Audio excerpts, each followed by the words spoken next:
Johnny Manziel year, and then the last 2 seasons, including 2 years ago, that dramatic finish that Jenny talked about.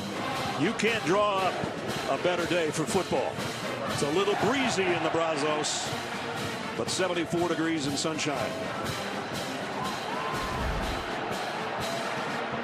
Ness was thinking, if you love college football, you better stop and watch one of these games here. Don't you think? That's right, no doubt. What an atmosphere.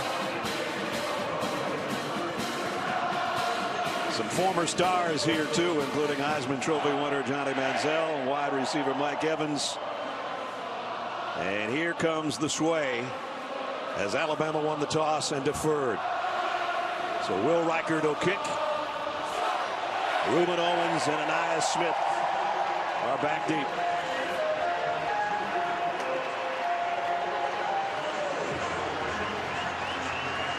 A guy you just as soon keep it out of the hands of is Anaya Smith, number 0. Right there. Underway. And they'll bring it out to the 25-yard line. And that brings us to our Papa John's starting lineups. And here's the man of the hour, Max Johnson out of Athens, Georgia. And an Aggie by way of LSU. Played as the quarterback for LSU against Alabama and had a pretty good game in his first time out. Anaya Smith we talked about. Not only one of the top receivers, he can play running back, punt returner extraordinaire, a dangerous man from just about any spot on the field.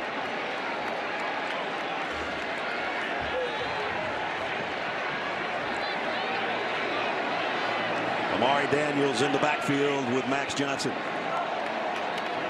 And he'll get the carry. And he'll get a big opening off the left side. It's a nice way to start. Pickup of about 9. Max Wright, the tight end, leading the way with a block. The reason I said the offensive lines are keys. Both teams can rush the passer effectively. The 2 edge rushers for Alabama and just about everybody for A&M can rush the quarterback.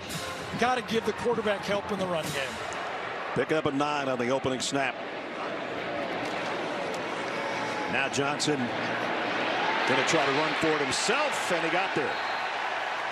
Stretched out that long body. Dallas Turner had a hold of him, but he dragged Turner for the first down. Yeah, long and strong body. Goes about 230 pounds now. Said he played against Bama. What did he say, 215? Yeah. 15 pounds of muscle.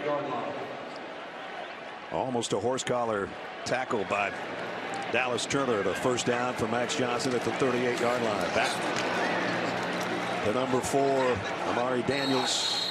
Short game. Alabama defensively, and they've been playing much better the last 3 weeks or so too. Dallas Turner already talked about him. 4th in the country with 5.5 sacks.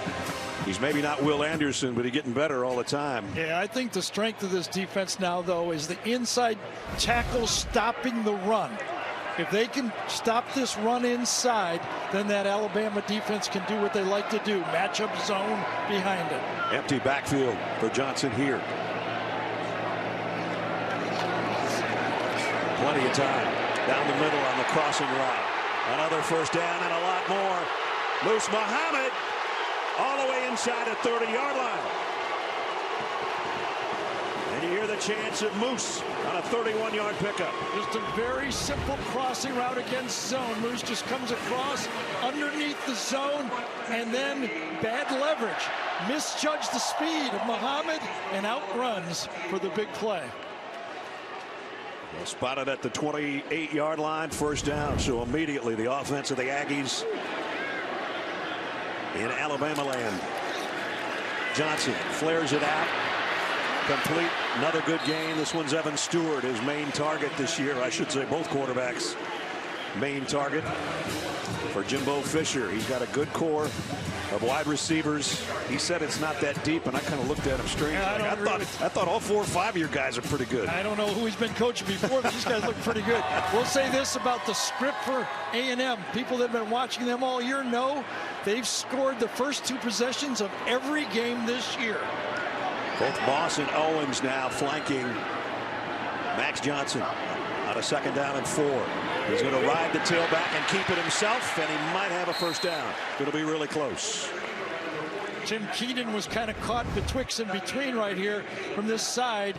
He steps out, watch him step out, but he doesn't know who to go for, and that allows the gash up the middle. Caleb Owens brought him down just shy of the 1st down. Think about that, Ness. Every game, A&M has scored the both first 2 possessions, field goal or touchdown on every game. You win a lot of games doing that. Yeah, that's a good script to start the game. Here's a run. Oh, that's going to be really close. It was 3rd down and about 1.5 feet. Le'Veon Moss is pushed back. We'll see where the forward progress is. I don't think he made it. Good job by Chris Braswell that time. Braswell's known as a pass rusher, but this time he stuffs it, then inside the tackle made. Control the edge and allow those linebackers to tackle. Boy, big stop. Can they come up with one more? 4th down, and the Aggies will go. 3 tight end set, and again in the shotgun on short yardage. Johnson had to get rid of it in a hurry, and it's broken up. I'll tell you, Dallas Turner gave Max Johnson no time to do anything. So a good-looking drive is stymied by the Alabama defense. Watch 15 Turner come off the edge right here. Bam, in his face, no chance, and great coverage from Lawson, the inside linebacker. He's back, he's healthy, and Bama gets a stop. Good-looking drive until that last play. Alabama on offense when we come back. 4th down and about 1 foot, Gary. Yeah, remember, it was stop on 3rd down, then play action pass, and the 2 stars come through, and watch that Alabama bench explode. You know they've been hearing about the A&M defense. Right. They got a defense, too. That's check our starting lineup brought to you by Papa John's. Jalen Milroe out of Katy, Texas, about 80 miles south of here. And the rest of the offense, they're going to need the ground game today, and that starts with Jace McClellan. Whenever he has 50 yards or more rushing, Alabama's never lost. From the 19, a lot of noise already. 1st and 15. False start. Offense, number 3. 5-yard penalty. Remains 1st down. So remember, Alabama just played at Mississippi State and handled the cowbells, but the cowbells stop when you break the huddle. That's right. This crowd doesn't stop. Going to go on a silent count for the most part because of this group that's making the noise.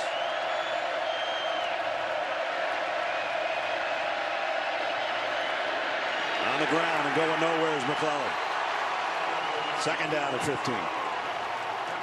Edgerrin Cooper, who's been so strong as their leading tackler for the Aggie defense, along with Torian York, which is a rarity, a middle linebacker that's a true freshman. Calling the signals, too. Unbelievable. Almost never see that. Number 21 right there as you look at him.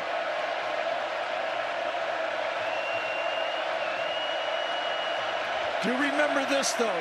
The defense in college signals has to handle the crowd noise as well for A&M. And this time McClellan's got a nice gain. It'll bring up a 3rd down and manageable, at least for Alabama. As we're 5 minutes into a scoreless game, Jacoby Matthews made the tackle. Well, this is what A&M wants. They want to put Alabama into passing drop-back situation. They'll bring in their 6-man front. Basically, 6 men will look like they're blitzing the quarterback, and you don't know which 3, 4, 5, or 6 are going to come. I mentioned a couple minutes ago in the open, the top 3rd down defense in the SEC, 3rd in the country, and 3rd down and 8 for Alabama. Milroe with a roll to throw, or no, he won't throw. Spy-man got him. Cooper has another sack. Spy-man Edgerrin Cooper. He'll creep up, but he'll be looking for when the quarterback breaks the pocket. I think he's right here. Takes a couple steps up, then he freezes, and he looks, and then he runs him down. And that's hard to run down because that's a fast quarterback, and that's a great play by number 45. It's on the Butkus watch list. as a lot of linebackers are. And of course, we lost Dick Butkus this week at the age of 80. The greatest players ever. Here's a punt. Burn it. Not very good. Total shank. Out of bounds at about the 40. Now they're going to, Keep going. There it is, right there, 44-yard line. That's not good. They barely got a first down from the original line of scrimmage. A 29-yard punt. Nick Saban talked to us last night and said our punter's been really good. Not this time. Well, you know, that's trying to directional punt away from Anias Smith. Sometimes you can kick him off the side of the foot. That's exactly what happened. Good field position for the Aggies when we come back. Spot to start, Garrett, the 44. Yeah, I wouldn't mind seeing them go deep, challenge them. I think he thought about it. Now Max Johnson's going to pull it down, get what he can, which is about 4 before he's run out. I think the old pro defensive coordinator Kevin Steele, who is back at Alabama calling the signals, thought the same thing. And the safeties played safe. Nowhere to go deep. And Max Johnson makes a positive play out of it. Max goes out around the 40. It'll be second down and 6. First game without an opening scoring drive, as Gary talked about, and that's because on 4th and a foot they were stopped. Here's a fake toss. Johnson picks up 2 more. So remember, I've been talking about Max being so important. You know, when you lose your starter and then your backup is your guy, and you can win with Max Johnson. But, you know, you're running your quarterback. You are taking chances. A week ago, Jalen Henderson, the number 3 quarterback, actually warmed up when Max took a big hit in that football game. Connor Wigman out for the year with an injury. Max, son of Brad Johnson, 2 seasons at LSU, played in the LSU-Alabama game, had a couple of touchdowns in that one. Now wearing a different uniform and a more mature quarterback, without a doubt. 3rd down and 4. Man coverage. Johnson, deep, perfect throw. First down to Evan Stewart.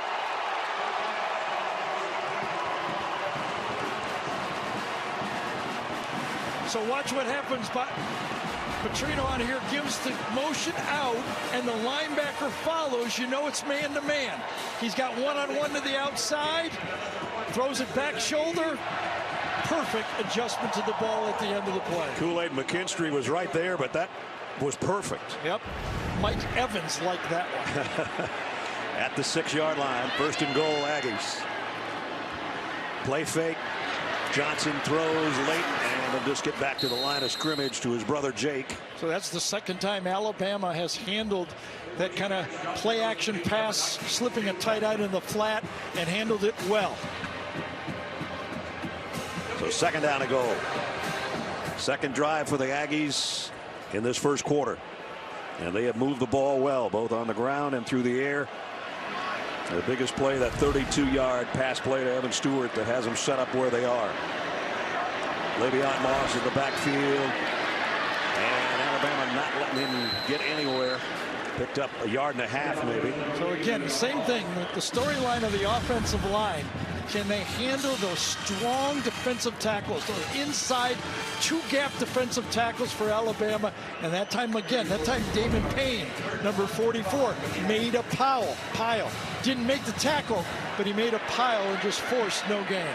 Aggies have not tried to get it in the hands of Anias Smith yet. 3rd down and goal. A 4-receiver set. And Moss, the tailback, flanking Max Johnson. Johnson stands tall, running out of time, throws late, incomplete, intended for Anias Smith. If it had been on target, it would have been a touchdown. Just enough pressure from the Bama rush at the end. Plenty of time to throw. Good job by the offensive line, but right at the end, right in his face as he stepped from behind, he gets tackled and the ball just goes wide. So he looked for number 0 and couldn't quite get it in his hands, and that'll bring out the field goal. I want to give credit. That was Tim Smith at the end. Wasn't sure who it was, but good protection, but good coverage.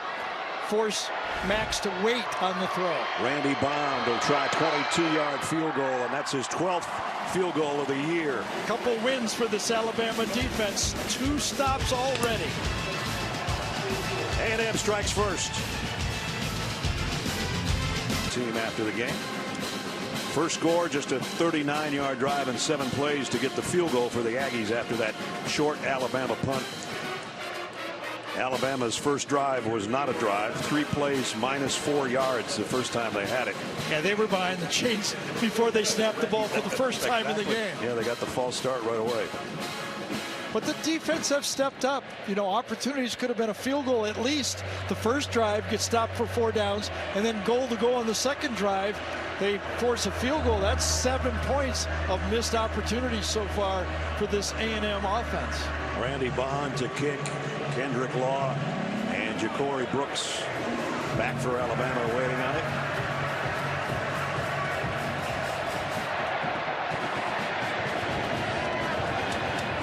And they're going to bring it out. Kendrick Law. And Law broke a tackle, got across the 25. Nice return out to the 30-yard line. Jacoby Matthews brought him down. Now it's time for Do Project Smarter, presented by the Home Depot. Well, a lot of good phases of this defense for Texas A&M, but one of the things they do well against running quarterbacks is play zone. Keep your eyes on the quarterback, and then they zone blitz off the edge to put pressure, but they just have players that can make even one-on-one plays no matter who's blocking them. 3 different ways they can stop you on defense. They have 1 sack today, 21 for the year. Roydell Williams maybe got a half a yard out of it. Jamar Stewart made the tackle. I mean, you talk about tackles for loss. 11 different players with a sack, and 20 sacks coming in. We had one by Edgerrin Cooper already here in the first quarter. That's a pretty stout group. All those 5-star guys that we all heard about, they're growing up. They are. Milroe going to go deep. Man out there. What a catch by Jermaine Burton. That'll quiet the crowd. Whatever you can do, back shoulder, we can do back shoulder. And this one happened deep downfield. Again, good coverage, but that's modern football right there. Jermaine Burton, who only played 8 snaps a week ago, Nick said he's our best guy. He's healthy. A little bit dinged up, but he got the foot down in a 45-yard gain. And I'll tell you, Milroe took a big hit when he let that ball go. Roydell Williams backpedals his way for about 4. So Milroe, the word on Jalen, and we've seen it too, when he's not running, not the greatest intermediate passer, but he can air it out pretty good. The timing part of the pass offense, you know, the precision that we saw with Tua, Bryce Young, Mac Jones, that's not there yet. But you're right. Deep throws, he can throw the ball deep and accurately. 2 tight ends set, Dupree and Niblack, both in there for Alabama. On 2nd down and 6, just outside the 21. Low snap handled by Milroe. Now he's running for his life, and he's just going to toss it. I don't know if he got outside the tackle. He was avoiding the sack. Is that intentional grounding? Shamar Turner was the guy that put the pressure They're on. going to talk about it. Remember, 2 things have to happen. He has to get outside the tackle box, and a pass has to go across the line of scrimmage. That pass went almost to the first row of seats. But I do think he got outside the tackle box. So here's a first big 3rd down for Alabama as they're in scoring territory.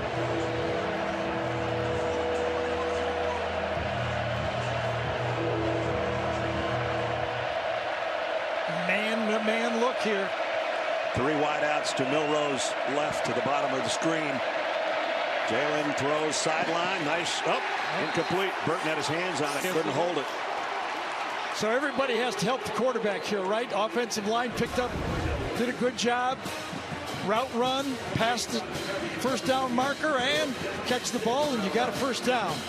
Looked like Burton kind of took his eye off the ball at the end and looked down to see if he got his foot in, and that's when the incompletion happened. The veteran Will Reichert out for the field goal attempts of 39 yards. Number 8 all-time scorer in college football history, and that's why he's pretty dependable.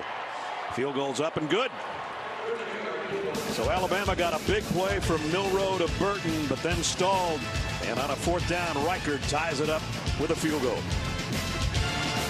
Being reunited in College Station. And talk about a reliable connection. Just last week against Auburn, Max connected with his little brother on a 22-yard touchdown.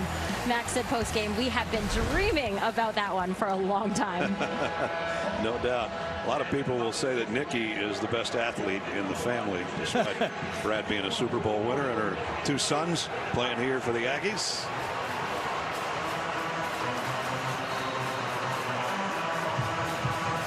Nia Smith would like to get his hands on Will Reichert's kick. They kicked it away from him last time, and burn up the punter in attempting to kick it away from him on a punt formation. Shanked one out of bounds, so a lot of time spent not letting Zero get his hands on it.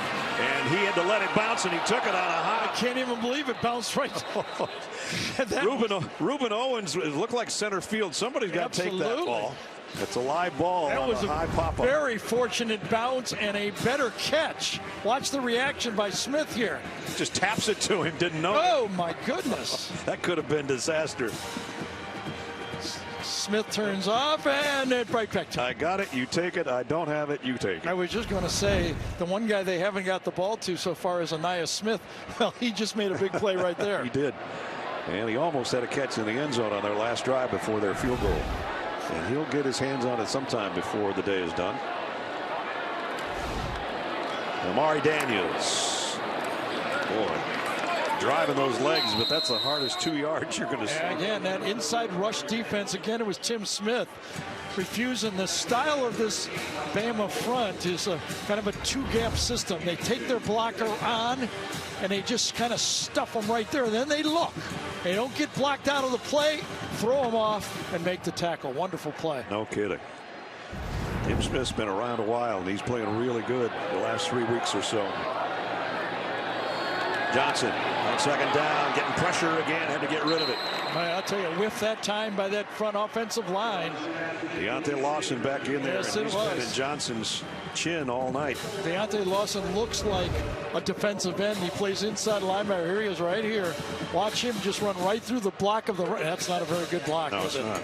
Mari Daniels said it's easier to run the ball than block this guy. Oof. Nowhere to go with that one. Very fortunate. Back-to-back plays. Really fortunate plays by the A&M team. Max Johnson's head hit the ground hard on that delivery. So it's 3rd down and 8. 3 receivers to the top of your screen for the left-handed Max Johnson. Looking that way if he has time. Dallas Turner first. Then he got around Austin. Now he's going to keep it, but he's not going to get a 1st down. And I thought he should have stayed outside there that time, or at least set up the block a little bit more, and he tried to stretch the play. As he gets wide, because that time Dallas Turner again comes in from the edge to force him out of the pocket, but too soon to cut back. He's not quick enough to get past all the, the pursuit of that Bama defense. That was a Boygby that got the second wave of pressure on him, and he's explaining things to Coach Fisher on the sideline. The stars for Alabama, Lawson, Turner, and Braswell have been playing football here so far. Yes, they have. Kool-Aid McKinstry waits on the punt. Now Constantino. And has to call for a fair catch. Oh, and he dropped it, but he got on top of it. And a flag down as well. I don't know if Kool-Aid took his eye off it at the last second, but he had to one-hop it and actually lost about a yard on the return. I know he looked down to see if he should fair catch, but he had plenty of time to still get his eyes back up there and just misjudged it a bit. Let's see what the flag's about. And one of the officials does not have his cap on. That usually means that a gunner went out of bounds. Right. Number 9 of the kicking team went out of bounds on his own and came back. 5-yard penalty will be tacked on from the dead ball spot. 1st down. So what happened is Ja'Day Walker, I think it was Ja'Day Walker, number 9, ran out of bounds to avoid the block and took advantage of a field that's not that wide. It's only 53 1/3. That's all you got to deal with. See if we can take a peek at this. He's up this area.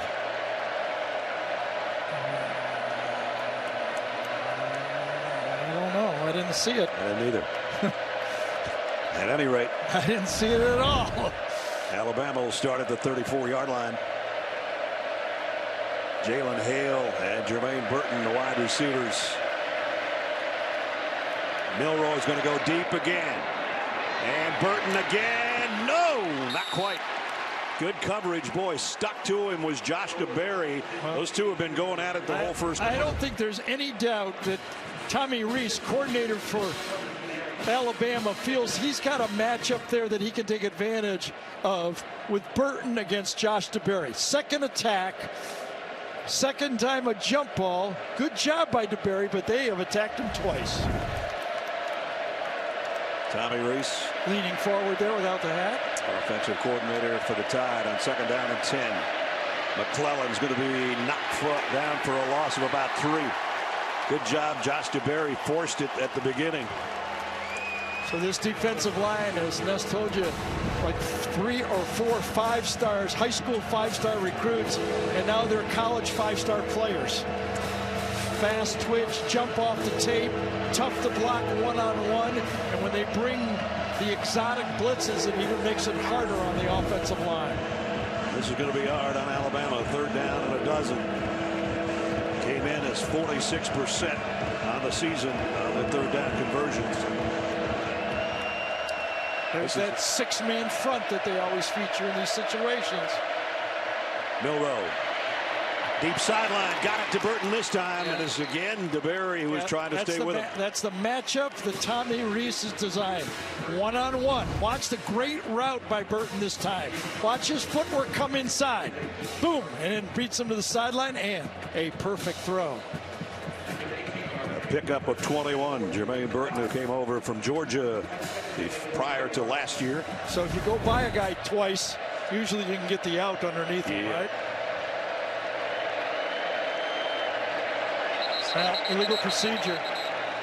I think it's going to be the freshman Proctor, number 74. False start. Offense, number 74. 5-yard penalty. Remains first down. Well, that puts Alabama back on their end of the field. Second time they've had a false start. First snap, and then this one. Yeah, here it is right here. Watch the little movement. The tap of the silent tap of the guard to the center is not meant for the tackle to move. It's for the snap first, then the tackle moves. The keeper, not even back to the line of scrimmage for Milroe. Edgerrin Cooper had some big plays already in the first quarter that will come to a close. Watch the little things right here. Caden Proctor wants to pull, but he gets knocked off there. Instead of having 2 linemen out there, there's only 1, and that allows the A&M defense to make the tackle. As they have had throughout the last month of the season, the A&M defense making it hard on Alabama. We played 15 in the SEC West, quarter number 1.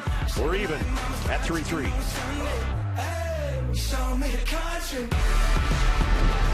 Field, Bryant College Station, Texas, home of the Aggies. Alabama and the Aggies tied at 3 as we head into the second quarter. And a 2nd down at 15 for Jalen Milroe and company. McClellan gets out of the backfield. Milroe going deep again. Man wide open. Got him. Isaiah Bond, touchdown. 52 yards on the strike, and nobody back there with Bond. Look at the nice kind of dig and go. A&M only rushed 3 players. The route is run here and then go off the secondary level, and it's gone. The reason, though, time to throw the ball.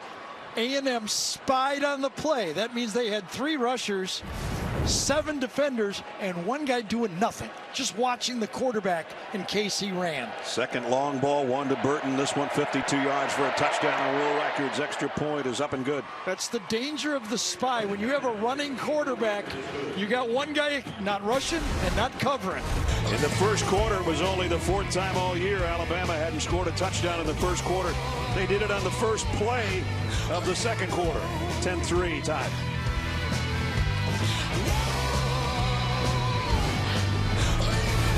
Tonight at 8 Eastern on CBS Sports Network, catch a Mountain West matchup as San Jose State visits the Blue to take on the Broncos of Boise State. Coming up 8 o'clock Eastern time tonight. The longest touchdown pass of Jalen Milroe's career at Alabama, a 52-yarder to Isaiah Bond, has put him up 10-3. Reuben Owens brings it out of the end zone. Probably shouldn't have. Got to the 20, though, and that's where the Aggies will go to work, and we go back to the touchdown game. Remember earlier the motion that was used by A&M. Well, this time motion goes, but no follow this time because of the spy. Kind of a zone matchup, not very well. The safety gets caught on an in and go.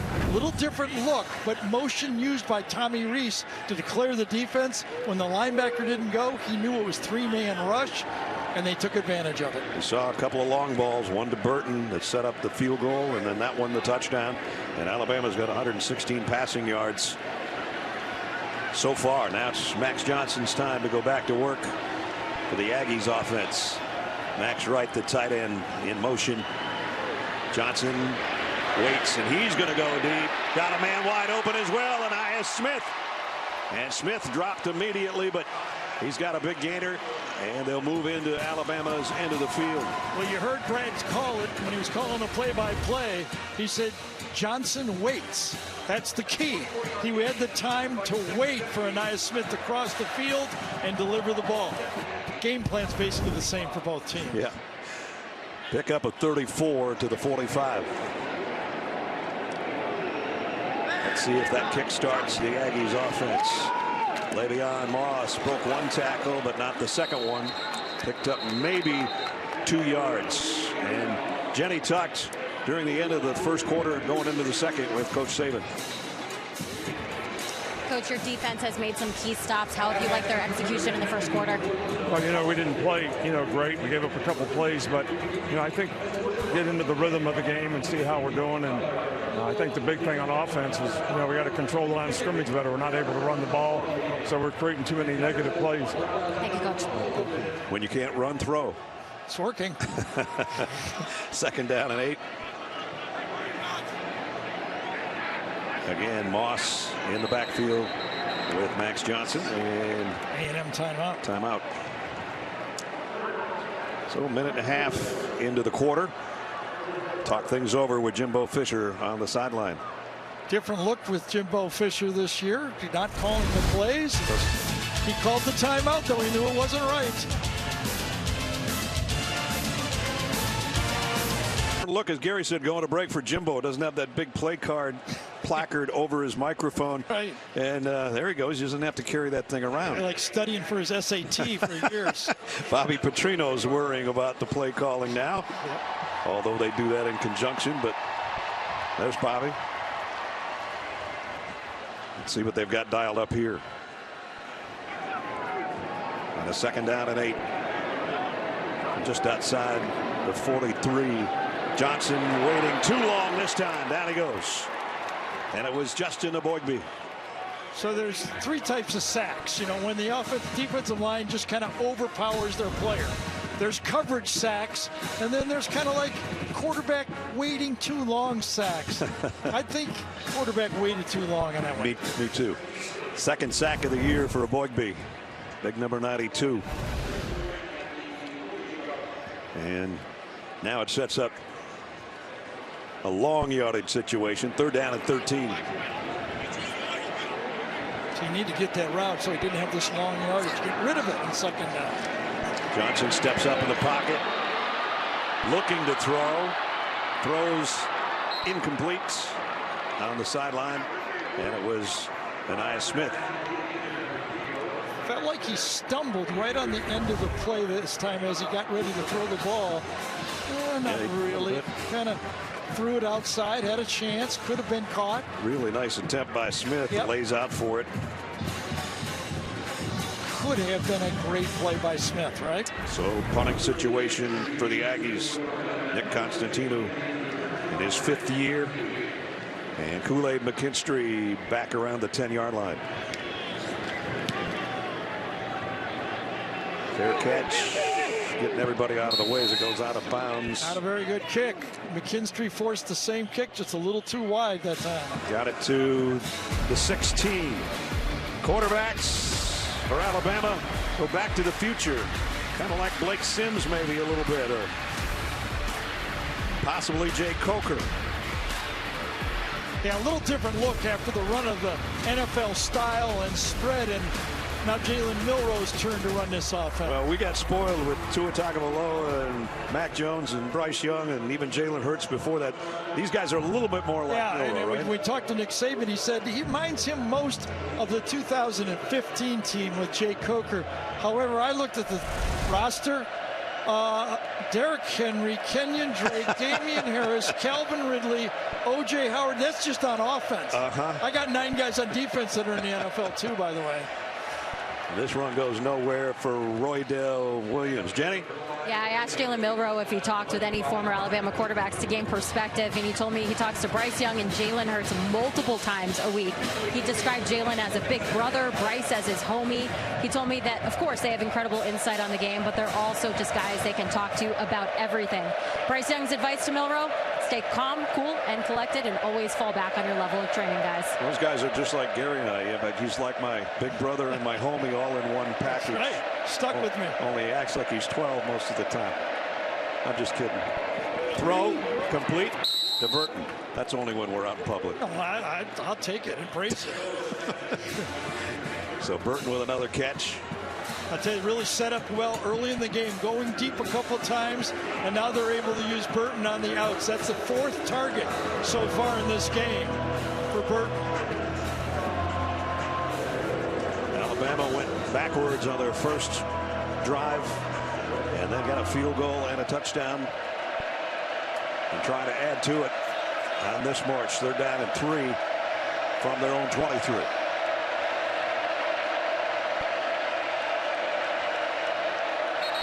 And flags fly. Gonna have a false start. False start. Offense, number 57. 5-yard penalty. Remains 3rd down. So a little rotation. Elijah Pritchard is in there now at left tackle. Played about 15 snaps a week ago in there. And he moves this time. Yep. And that'll get the crowd even more fired up on 3rd down and 8 now to see if they can force another penalty marker. Well, and this is the story of the game. If this Alabama offensive line can pass block this pass rush on 3rd down, that is going to be bad news for that A&M defense. A bunch set of receivers to Milroe's right on 3rd down and 8. Maybe a corner blitz coming. Milroe, and it swallows him up. Fadil Diggs, the veteran. Another sack. And no spying on this play. They're coming after the quarterback. Nice cross here inside, and then the defensive end Diggs comes underneath it. You rush inside and then follow around. Beautifully designed blitz. That's a scheme blitz right there. They overpowered the offensive line. Diggs' first sack of the season and a loss of 8, but we got a flag down. After the play, unsportsmanlike conduct. Offense, number 3, taunting. The penalty will be half the distance to the goal. 4th down. I don't know why Jermaine Burton would be taunting after getting his quarterback getting sacked, but there it is. Talking to Damani Richardson. Yeah, I guess that's it. That was it. It was too late. Flag. That won't go over well on the sideline. It shouldn't. I mean, you're trying to win a championship here. And now Burnip's buried in his own end zone to punt. Great punt. This time he got a hold of it. Holy cow. And Aya Smith goes on the other end. One hop, the 23. One man misses. And now more do. And Aya Smith heading to the edge. Smith down the sideline. And Aya Smith still on his feet. That's what he is so dangerous for. And he just ripped off another long punt return. Well, just like last week, when the one hop on the punt return produced a touchdown, it almost did it again. It seems like the one hop kind of throws the coverage team off, picks it up, and then he goes. Sideline warning. He went 82 Texas yards. A&M. It is their first of the game. 1st down. So there's not a flag, it's just a warning. Wow, he's fun to watch in the open field. And he was ready to do it. We talked about how he bobbled one a week ago. This is how it looked. Look familiar? I think he's got to just put that in his repertoire every time. Hard to do, but very effective. And that one he took to the house against Arkansas. And then moments ago, just about the same thing, and makes the first couple guys miss, and then he's electrifying in the open field. So this is the third time this A&M offense has been on this side of the field with opportunity to get 3 or 7. Only have 3 points so far. Great place to set up shop at the 22-yard line. Max Johnson Got him. Goes to the end zone. Touchdown, and it's his brother, Jake. Second hookup for those two this year. Uh-oh.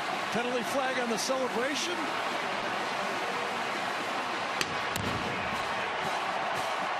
Nice design play. Roll out right, tight end delay back across the field.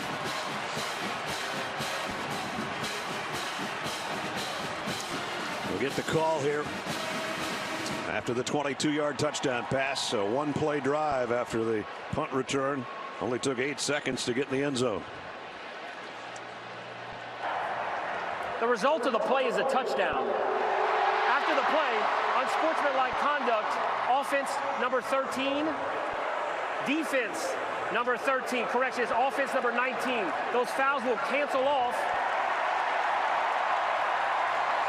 So Malachi Moore and Jake Johnson getting in a little scuffle at the end of the play. So to be a little more accurate, instead of tight end delay, it's H-back delay, and the number 19 is a pretty good tight end in this conference. One for Georgia, and now one's for Texas A&M.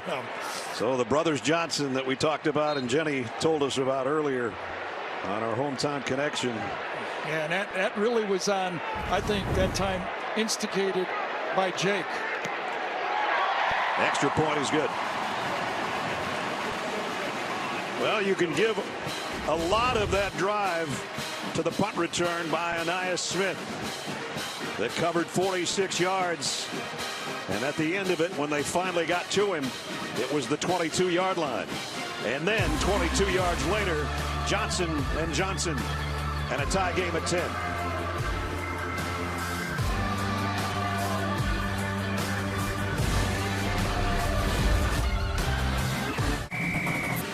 In Houston, Texas.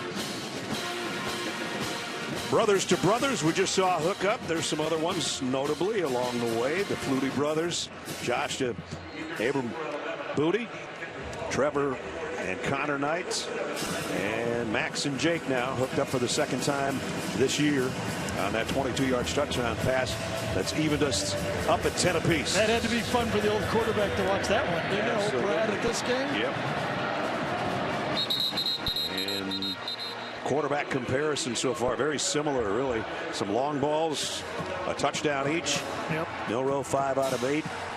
Max 6 out of 10, 123, 125, no interceptions. Still think the worry point is exactly what Nick Saban told Jenny at the end of the first quarter. We're not running the ball well. Right. 5 running back runs for only 11 yards. That means Milroe has to produce, and so far 2 sacks for him for 14 yards. Can they find a running game to help out the quarterback? Alabama came in averaging 168 yards on the ground, but a lot of that's Milroe yards. Let's see what they dial up here at the 25. 2 tight end set. Milroe off the play fake. Going to go out incomplete, intended for McClellan. Let's check in with Jenny. Alabama's punter James Burnup, he came off the field just a few minutes ago, went into the injury tent for 2 minutes, now is in the locker room. He was grabbing at his right upper thigh, that hamstring area. Team personnel telling me it is a lower body injury, and I will not have any more information until after the half, guys. Yeah, put a dent in their punting game for sure. I don't know if Will Riker to be the punter. We'll wait and see. Yeah, one good news for Alabama so far, the snap problem has not been a problem so far. Seth McLaughlin, the snapper, got it clean to Milroe. Deep middle, in and out of the hands of Nyblack. Nyblack is the go-to, being treated as a wide receiver by A&M, but is a tight end by formation for Alabama. Another one of those, athletic tight ends that this conference has. That was catchable. Would have been a tough catch. Yeah, would have been a tough catch. And 3rd down and 10. Here we go. Let's see if we see any more spy in this game. I think they're going to keep rushing.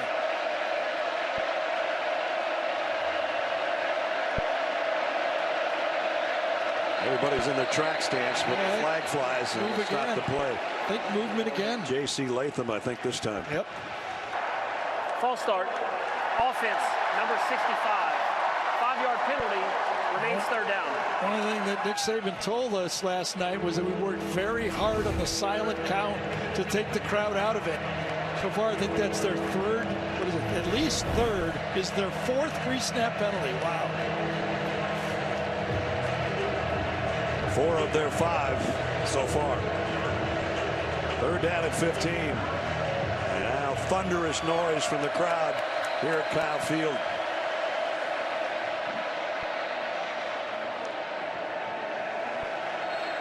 Tyler Booker is doing his best out there to direct that offensive line where everybody's coming from. Number 52, left guard, is calling out all the signals. Milroe in trouble. Now going to try to run out of it, and he can't. They get to him again. Just too many Aggies defensively. Diggs finally brings him down. That time it was Bryce Anderson coming out the slot. They're going to come off the slot here and then bail inside. Another look, different look in this third down package. Now listen, I saw 2 years ago Bryce Young had trouble with this same package. When you get to third and long, they're coming from all different angles, and they gave him problems with the same look. It's happening again. And Will Reichard will punt here for Alabama from his own goal line. Pretty good kick for a guy that doesn't spend a lot of time punting. But good field position, though, for the Aggies.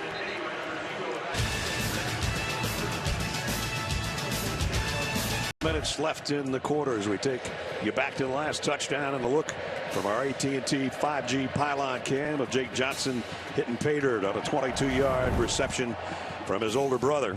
That's tied the game up at 10.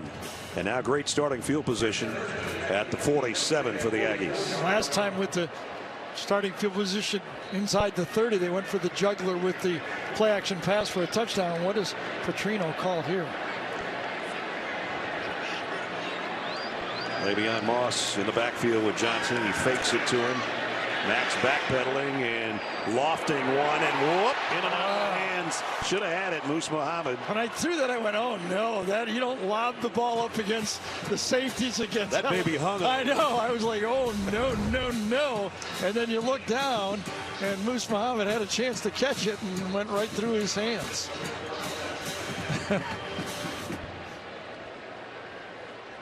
You know, we talk about Alabama not being able to run the ball, but the tailbacks, the elite tailbacks for A&M are not running the ball either against this defense.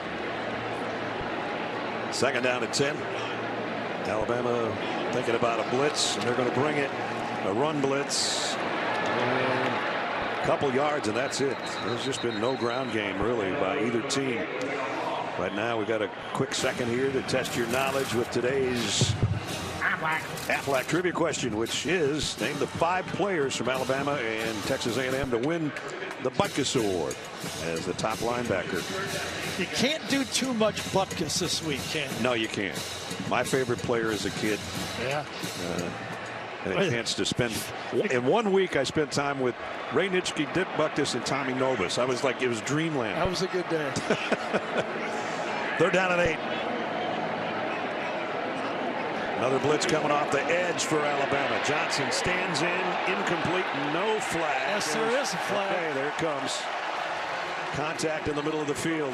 That'll be a first down. I think Jalen Key got his hands on him just as the ball was thrown. Pass interference. Pulled him from behind. Defense, number 6. The ball will be placed at the spot of the foul. First down. So all-out blitz, man-to-man coverage, and you got your safety Jalen Key on an inside route, and I think he grabbed on to save a touchdown throw. If you don't get to the quarterback when you rush 6 players, you could have problems. Yep, the little tug, and that produced the fall on the play. Max Johnson took another shot, too, when he let go of that ball, courtesy of that all-out blitz. So first down by penalty. Here's the give to Owens. bring up second down here with just under 8 minutes to go in the half. Dick Butkus never played in a playoff game. The Bears had Dick Butkus and Gale Sayers in the same draft after an All-American career at Illinois, both playing both ways, center and linebacker. 8-time Pro Bowler. Maybe the meanest man ever to play the game. I got a curious question about you. Who went to bed first out of that group? Wasn't you. Wasn't me. And Malachi Moore being helped off. Yeah, he's the veteran in that secondary too, and a tough matchup in the slot with Anaya Smith. Senior captain kind of got rolled up on in this mixture from what we can tell. His right leg was planted. Yes. Tried to like lift it out of there. I think Trey Zune, number 60, was blocking him. He could not find his balance to get away from the ball carrier there. Two backs, Moss and Owens in the backfield with Max Johnson. Second down at 6. And this is going to be a loss for Reuben Owens. I tell you, Dallas Turner is on fire on the edge right now. Terry and Arnold on the stop as well. Cannot handle this guy, number 15. We said, is he the best player? And right now he's the best player on that defense. They had a guy 31, Anderson, a year ago, but this time 15's taken over. Yeah, we said to Max Johnson yesterday, at least you don't have number 31 chasing you. He goes, yeah, but I got 15. Yeah, I got 2 of them, 15 and 41. 41. Third down at 10. Alabama thinking about bringing an extra rusher. They will. Johnson throws complete on the run. First down, Moose Muhammad. And Moose gets inside the 25-yard line to the 24. That was a 3-man line, but only a 4-man blitz. So the 2 guys come inside, but one of the defensive ends drops. So only 4 men handled well by the offensive line. We know who else handled it well? Max Johnson. Right in his face was the rush, and he let it go. Pickup of 18. Now back to the ground. Still, it's 2 yards at a time, maybe 3. That throw kind of reminds me of Zach Calzada in that game. Remember the throws he made with the pressure in his face? Boy, he took one shot. We didn't think we'd see him again in the game. That was 2 years ago in the upset of top-ranked Alabama here. That's what the sledding has been like on the ground. Alabama with the sacks -10. A&M only 35. But they're in scoring territory again here in the second quarter with just under 6 minutes remaining. Second down, 8 from the 22. The toss on the edge. Good blocking on the edge. There's their best run of the day. It's going to get a first down before Le'Veon Moss is knocked backward. Yeah, that's the same play that Georgia used a week ago. This time, Max Wright, number 42, is going to get outside, and Jake Johnson is going to get his block. A little toss sweep from that shotgun formation. Used to be from the I formation, but basically the same thing. Max Wright, who got a really nice block on Deontay Lawson, and Lawson still ended up making the tackle, but not before a first down at the 13-yard line. In the red zone for the Aggies. 5 runs, 2 passes. It's covered 40 yards. Another pass that's incomplete. Maybe a little miscommunication on the route there. Kool-Aid McKinstry was closer to it than Evan Stewart was. Yeah, I think Evan Stewart said, if you called the stop route, there's no way I can stop because he's got me covered. I got to go deep. So no back shoulder throw available. McKinstry plays perfect coverage. Number 1 playing on number 1. From our pylon cam as a mouthpiece hits the goal line. Second down at 10. Ernest Crownover in the backfield now. They've thrown it to him twice this year, both for touchdowns. They keep it on the ground here. Tim Smith will make the tackle. Basically nothing between the tackles for either team to run the ball. Great SEC defense, right? That's what both teams were looking for, or Alabama fans were looking for from their defense. They're getting it, and we've seen it ever since the Miami game on the other side for the Aggies defense. Name of the game, could an offensive line poke holes in that defensive front? Remember, there's a backup quarterback playing for one team and a new quarterback, Jalen Milroe, who still hasn't found his comfort in just being a drop-back passer. 4 wideouts for Johnson here. Anaya Smith way down to the bottom of your screen as one of the biggest plays of the day as a punt returner. Johnson throws. Anaya Smith to the 1-yard line. Well, Alabama brought 6 people that time. They blitzed, but they disguised it a long time off the slot. Here's the blitzer right here coming in. Time picked up. Beautiful job by that offensive front for A&M. Gave Max Johnson time to hit the one-on-one coverage. So 1st and goal. 2 big plays by Anaya Smith. And now everybody bunched in tight from the 1-yard line. Johnson under center.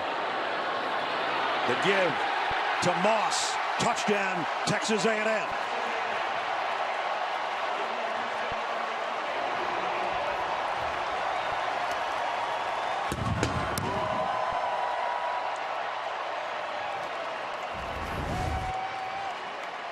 Le'Veon Moss in the end zone for the 3rd time this year.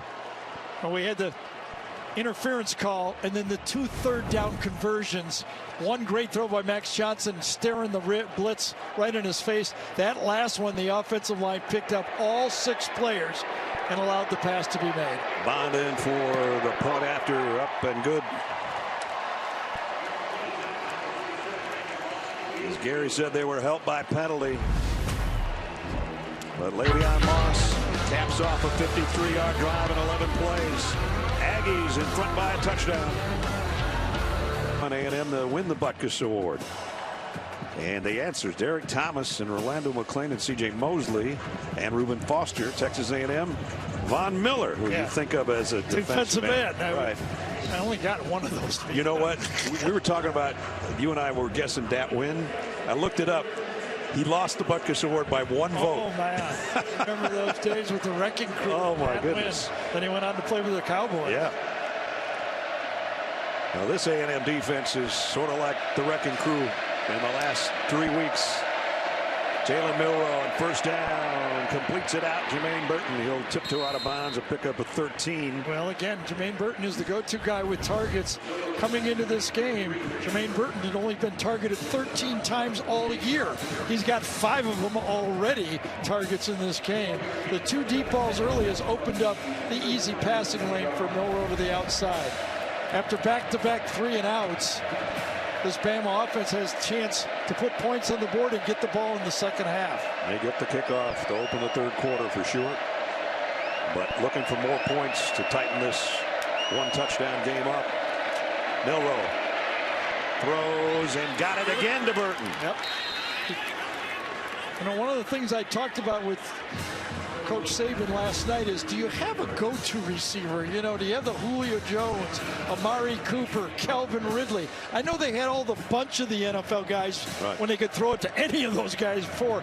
But back in the day when they ran the ball, they had the go-to receiver. Looks like today Jermaine Burton could be that guy. Yep. And he said Isaiah Bond might turn into that kind of guy, and he has a touchdown catch today. Low snap there. Milroe handles it. Jalen on a crossing route, complete, and getting what he could was Kobe Prentice right in front of Coach Saban. Impressive drive, though. They still have their full complement of timeouts and 2 minutes to work with. And now, from this point on, the clock will stop temporarily on a 1st down. We're under 2 to go in the quarter. 2nd down and 5. Roydell Williams with Jalen Milroe in the backfield, but the ground game has been non-existent for both teams. Milroe throws high, intended for Bond, incomplete. And Josh DeBerry was covering. Yeah, he said that's me. You know, he's like one of those guys, you know, he can drive the ball 300 yards, but has trouble with those 5-foot putts, you know. Yeah. I mean, the short passing game is his challenge. That's his next step of improvement. Throwing the ball downfield, he looks great to me. Well, the biggest 3rd down of the day. Will Reichardt's field goal range is at its edge right here. They'd like to get it closer. They'd like to get 7. Empty backfield. Man-to-man key. Here they come. And there was whistles before the snap. Could it be their 5th motion penalty? Snap infraction. Offense. Wow. Number 56. 5-yard penalty. It's been almost the story of the first half. The long passing in combination to Burton is one part of it, but their 5th pre-snap penalty has slowed this offense down. Seth McLaughlin with the double clutch on the snap. And that cost him this 5. Talked to Seth's dad last night. He says he's had so much trouble hearing because it's a different kind of cadence and clap from Bryce Young to Jalen Milroe. And that one you can give the 12th man, I think. 3rd down and 10. Jalen Milroe trying to scramble out of trouble. He's not going to be able to. And a bad landing to Walter Nolan this time. That's the 4th sack of the game. Remember, the last 2 games, A&M has put 7 sacks and 7 sacks. They're right on schedule. Sure are. As dangerous a runner as Jalen Milroe is, there's just too many Aggies swarming around him. Yeah, and Walter Nolan was holding on when he got hit. And as you called it, that was a dangerous play. It looked like Milroe's leg got twisted just a bit. And Will Reichard was hoping that he would get a chance for a long field goal. Instead, he's got to come in for Burnham to replace him to punt. And Anaya Smith waiting back at the 5-yard line. Again, Reichard got a lot of this one. Wow. Beautiful punt. I'm assuming he was a punter and a kicker in high school. That was a beauty. Actually hit it too hard and bring it out to the 20-yard line with 43 seconds remaining for A&M. And they've got 2 timeouts. Yeah, you know, just the point is that A&M did not use a timeout there. It kind of gave Alabama 40 seconds off the clock to shorten the end of this first half. You know, that easily could have been a minute and a half left in this game. Yep. In the first half, excuse me. It'll be interesting. It's usually the first snap here will tell you if they're going to try to do anything other than head to the locker room. You're right. And if I do think if it is a passing play, it'll be one of those, you know, wide receiver screens or slow screens to the running back. I don't think they're going to be throwing a dig route over the middle of the field. Neither quarterback's been intercepted today. They each have a touchdown pass, and they'll just keep it on the ground. Moss. Yeah, Jimbo might have given away the strategy by not taking a timeout there, right? He'd like to get to halftime 17-10. And that's what it looks like it's going to be.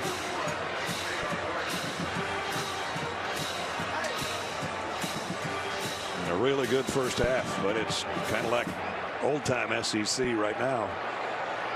The sledding's been tough on the ground for both teams, and thus it's been the air game of Milroe and Johnson that's provided the points.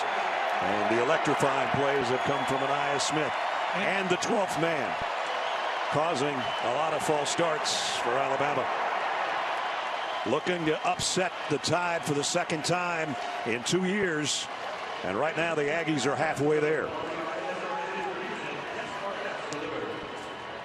As everybody heads to the locker room, Home Depot SEC on CBS heads into the 2nd half. Quarter number 3 at hand at Kyle Field, and the hometown Aggies leading 11th ranked Alabama 17-10. Alabama will have the ball first offensively to start the 3rd quarter. The 12th man has been a big part of this game today so far.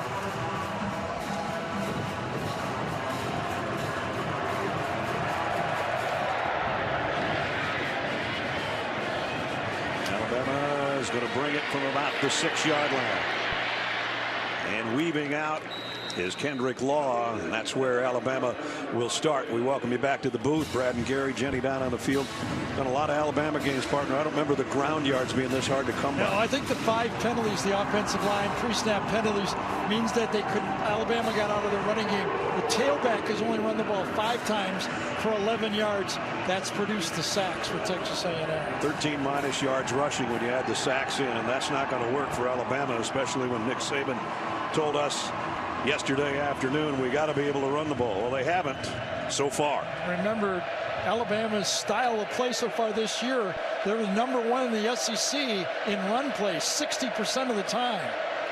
Milroe throws to the outside, complete. This one's to Nyblack, who is going to stretch himself out with that long body and pick up a first down at a pickup of about 12. As we take a look at our first half game trends, Max Johnson efficient, 151 yards. The touchdown was to his brother Jake. Jalen Milroe 161. Jermaine Burton was the big target for most of that. And the offensive line, 4 sacks, as Gary talked about, minus 13 yards, 5 pre-snap penalties, and that's where we are as the third quarter offensively begins. Milroe, quick throw again out to about the 48-yard line. Yeah, I do understand, though. I mean, there's no use, hit your head up against the wall. If you can't run the game, you just can't lose the game proving you want to run the ball. Right. So Jalen Milroe is going to have to get better and more efficient throwing the ball short, or they're going to be in trouble. Good start in the second half. Worked it almost out to midfield to just a couple of snaps. The team leading at halftime has won each game since A&M joined the league. From midfield, second down at 5. Backfield will empty. Milroe, guy in his face, throws, still completed it to Isaiah Bond and a first down. Jenny? Yeah, Nick Saban said this team did not play well in that first half. He said that they're not getting off the field in third down, and they need to really clean up the penalties in the second half. As far as injury goes, defensive back Malachi Moore, he is out of the game with a lower body extremity injury. Now, as far as punter James Burnup goes, he actually came out of the field early during halftime. They're going to see what he's capable of. Well, Jenny, thanks. Will Rackard is filled in nicely. Malachi Moore is a big loss for sure. Milroe waits and waits, throws late and complete to Bond again, who got collared around the neck. And this is a good-looking drive to start things off. It is. Tyler Booker that time took on the blitzing linebacker, stood his ground, and produced the time for Milroe to reload and throw the ball effectively short again. Good drive. Second down at 3. Jalen, quick throw to Bond again. So it was Burton in the first half and Bond quickly with a couple here in the third quarter. So that time the look off the slot was wide open right here, and he went to the proper player. That almost had to be a busted type look for that A&M defense. That was a 15-yard cushion. Guys playing flag football would throw the ball to that one, right? I mean, it's a little too easy. Already at the 28-yard line of the Aggies. In the shadows, Milroe, look out from behind. Down he goes, ball is out. Not sure who's got this. What a hit by Edrin Cooper. It might be Proctor, the left tackle, has saved the day. Did he get back on top of it? And Milroe slow getting up as well. Hard to believe. Look at him this time. Coming right off the edge right here. Just comes in unblocked. His second sack of the day. Forced the ball out. So Edrin Cooper is an inside linebacker, always accounted for either by the offensive line or a running back on every play. Crowd now stirring it up. Alabama going to take a timeout. Don't want to blow an opportunity here in the third quarter when they had their offense in gear before that 5th sack of Jalen Milroe today. Last week Arkansas had 7 and now 5 in this game so far. It's been all different ways, whether it was Milroe trying to get out of the pocket or just overwhelming the pass rush and just getting in there too fast to force Milroe to run around and not get back to the line of scrimmage. A little bit of everything.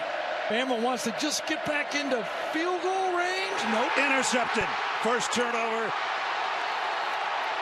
And it's Bryce Anderson with the pick of Jalen Milroe.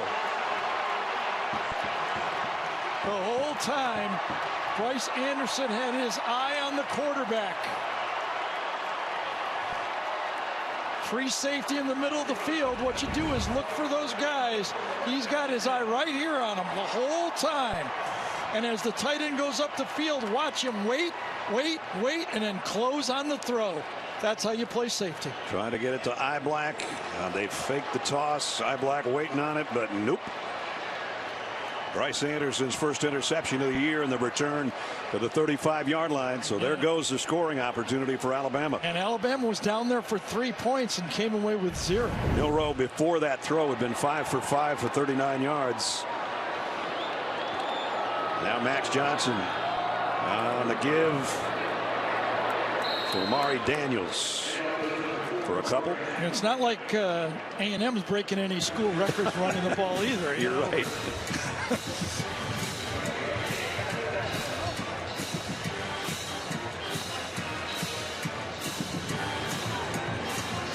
Pick up a 2 for Daniels, who stays in there with Max Johnson.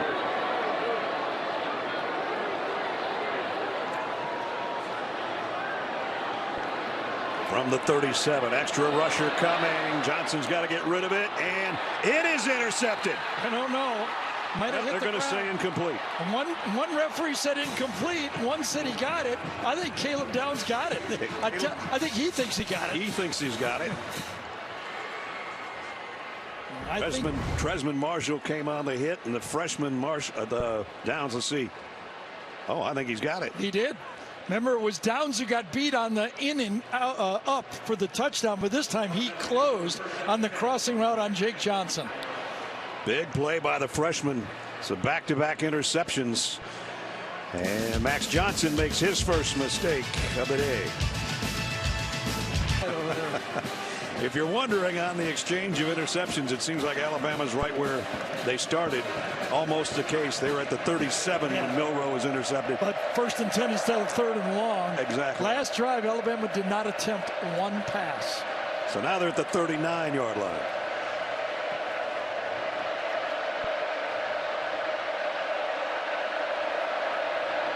Trying something on the ground, and finally Jace McClellan, the best run of the day, and he's still going. Yep, ran right by Edgerrin Cooper that time. Run blitz was in the hole, and McClellan ran right by him. Watch Cooper come over here and like passing like a train. Zoom right by him. More positive yardage on that Jace McClellan run than negative yardage in the entire first half. He got 15. 2 tight ends for Alabama. McClellan stays in there with Milroe.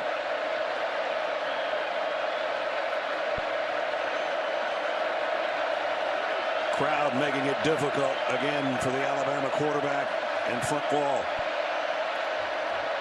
They'll try McClellan again. Positive yardage this time as well. Got 4.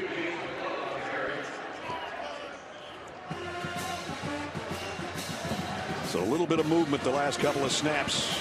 We talked about last time it was 3rd and long when Alabama threw the interception. They're averaging 3rd and 9 yards on 3rd down. That's because they can't run the ball, penalties, and throwing from 3rd and long has not worked. They're 1 for 7 in the game. Still -3 yards rushing for the game, but it's been at least positive in the last couple of carries by McClellan. 2nd down at 6. Milroe throws to the outside, complete. First down at the 10-yard line is Isaiah Bond. And I think it's going to be 1st and goal. Nope, they're going to put it at the 11. The Alabama offensive staff believed that if they could get to the secondary, they would have success. What I mean is, if they stay away from the sacks and long yardage, like they saw the Miami tape, we feel we can get these guys if we have a chance to throw the ball. The Tide can get a 1st down at the 1. So it's 1st and 10 at the 11. Milroe, quick throw to the outside, and that got blown up by a guy that's been picked on today, Josh DeBerry, and he played that beautifully. Yeah, that's where you depend on your buddy to make the block. And this time Malik Bateson did not get the block, and you hang it out. When you don't get that key block, you're going to lose yardage. Not only that, Isaiah Bond got one right in the breadbasket with a helmet. And he's upset with his partner out there.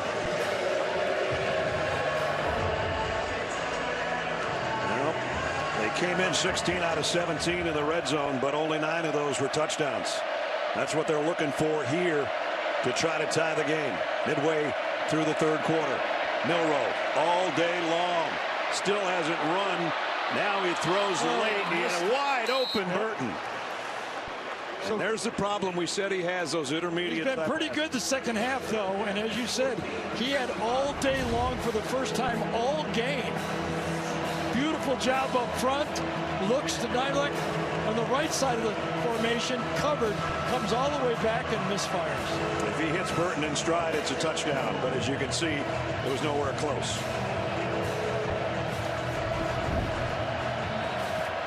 Third down and 14.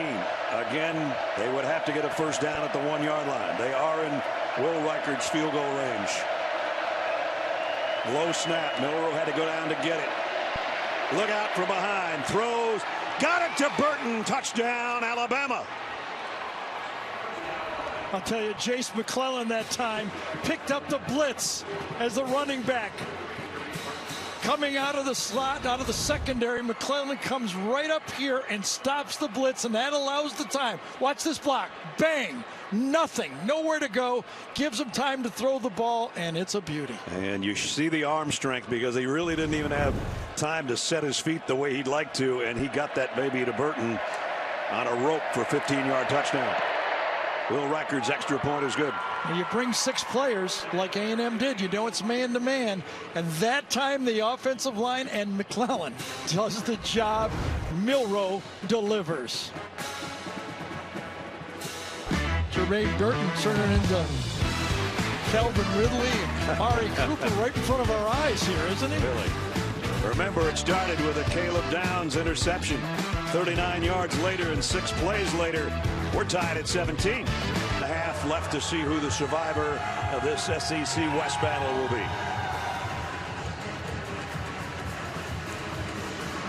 Isaiah Bond and Jermaine Burton and their numbers on the day. Impressive. Yeah, they've slowed down the rotation out there, and they're going to the guys they believe in. I'll tell you one thing, somebody didn't believe in Tyreek Chappelle, number 7 for A&M, chasing Burton across the field here. He's going, wait, I haven't had to cover a guy this long in 3 games. What's going on here? And from our AT&T 5G pylon cam, there's Jermaine Burton getting in the end zone for the 3rd time this year. It's you can cover those guys pretty well when the quarterback only has a second half to throw, right? Yeah, when he's got 6 seconds, it's a little different. A little harder. Total yardage pretty close.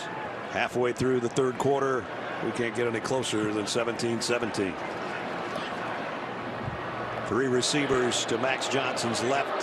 Le'Veon Moss in the backfield with him. Max looking that way, going complete.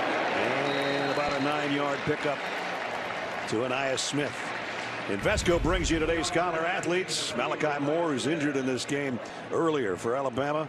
And Nick Constantino for Texas A&M. Invesco proud to support student athletes on and off the field with a donation to both Alabama and Texas A&M's general scholarship funds. Yeah, you got to wonder when A&M would go back to Aniyah Smith and Evan Stewart. They're 2 playmakers, 0 and number 1.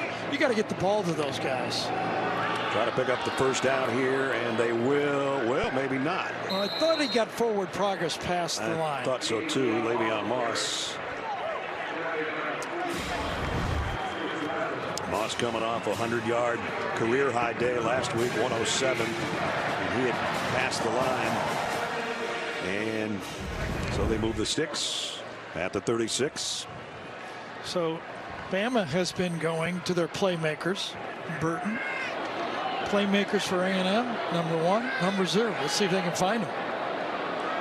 Pistol set here with Johnson. Will give it off. Moss trying to get to the edge. Cuts it back. Nice cutback run. And he got about 9 more. Well, remember the run by Jace McClellan that kind of opened up the time to throw the ball. I wonder if this one could open up the running game, the passing game with Moss. Gouge him for, good gain, 8 yards, was it? Yep. Right around 8 yards. Now you got a lot of options. Aggies from the 44 as we're under 6 minutes in the 3rd quarter. Keep it on the ground, trying to push their way off that left side. This is somebody's hat came off. I think he got the first down if you look at the linesman's foot. They should move the sticks again. Tim Keenan lost his helmet. He'll have to come out for a play. This is just push on push here, right at the first down marker.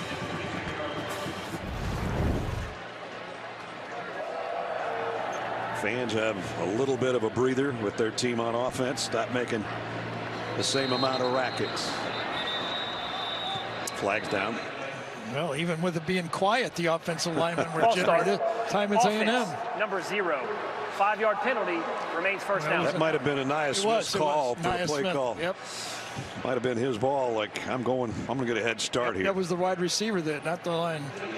Nia's one of the captains on this team. And one of the guys that could have gone to the NFL. Said, felt like we had unfinished business and I wanted to play another year with my guys. Coming off that injury, I think he was a smart move. Come back, show the NFL you're ready, healthy, and make some big plays. He missed 8 games. He didn't play in this game last year, but he had a big part 2 years ago when they won here. Moss across the 45. Chris Braswell in on the tackle. Nia Smith, we talk about the weapon he is.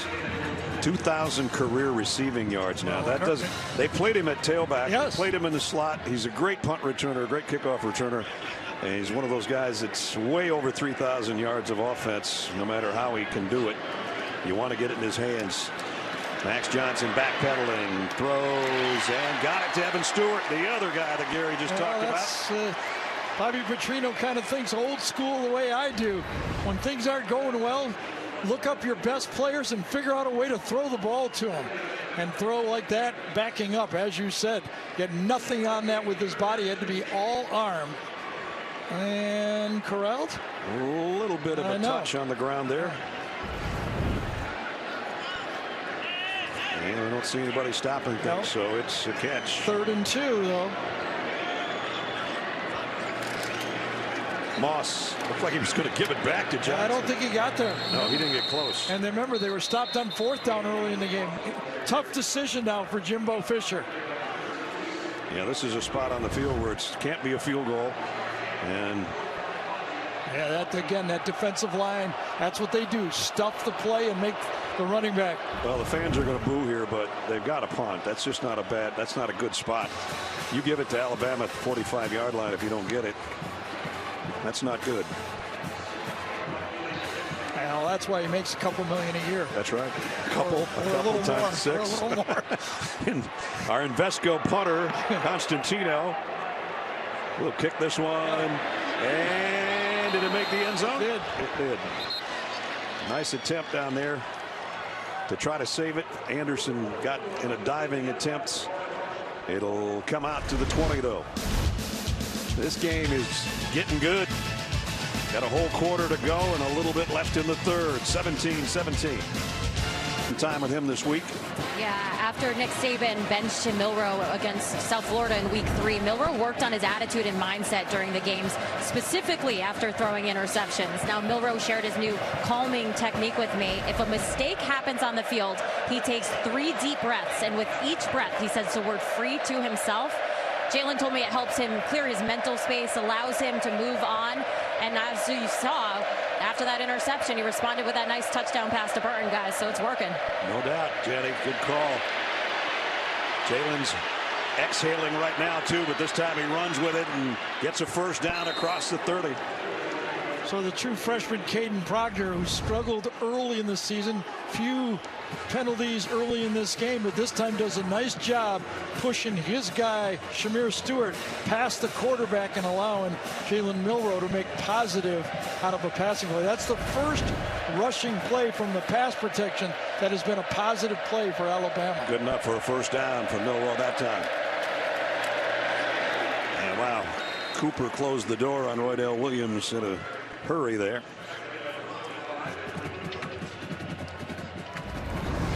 Jalen Milroe, we talked about the previous drive. When you get Cooper hitting you right in the kidneys like that, you're going to be flinching a little bit. And that's every timeout and every delay or penalty. Jalen Milroe has been throwing and keeping his back loose during every time before he enters the field again. Under 2 minutes in the quarter. Milroe loads, fires long, got a man out there. Burton's got it. Oh boy. All the way down to the 20-yard line. That was really easy. This time, remember the short passes on the last series? This time it's not a sprint, it's a stop and go on the play. Remember, short pass, stutter and beat him. Jermaine Burton having a career game right here and that at College Station. And that matchup again, Josh DeBerry. That has been the matchup Alabama has been attacking, and very successfully. Look at the numbers on Jermaine Burton. Almost 24 a catch, including a touchdown. That one was good for 46 yards. He has more catches in his game than plays last week. Just about. Nicked a bit a week ago, held them back, could have played, but wanted to save them for this game. I think that's a smart save. Boy, for plays like this.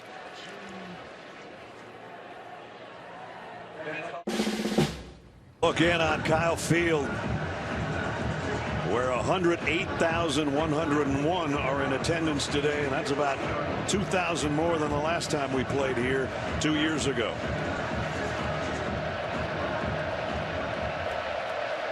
First down, Alabama.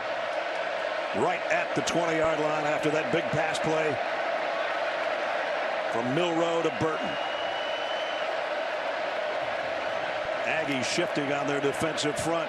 Alabama will keep it on the ground. Roydell Williams got about 1.5 yards. Cooper makes another tackle. Final minute, third quarter.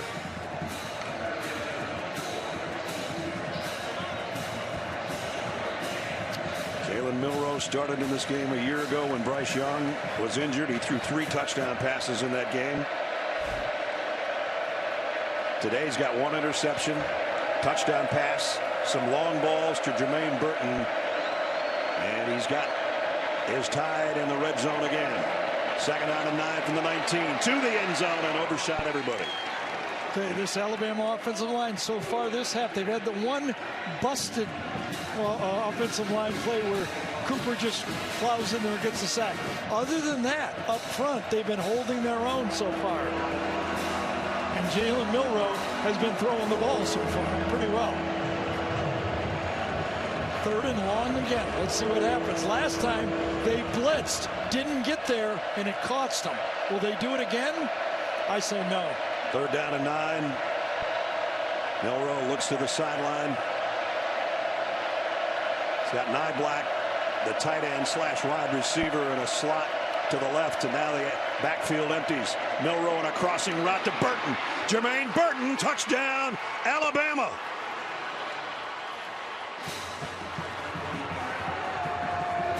(19-yard strike on the run and catch. Burton broke a tackle to get there. Yeah, right now, Jermaine Burton and Jalen Milroe, they're owning this A&M defense.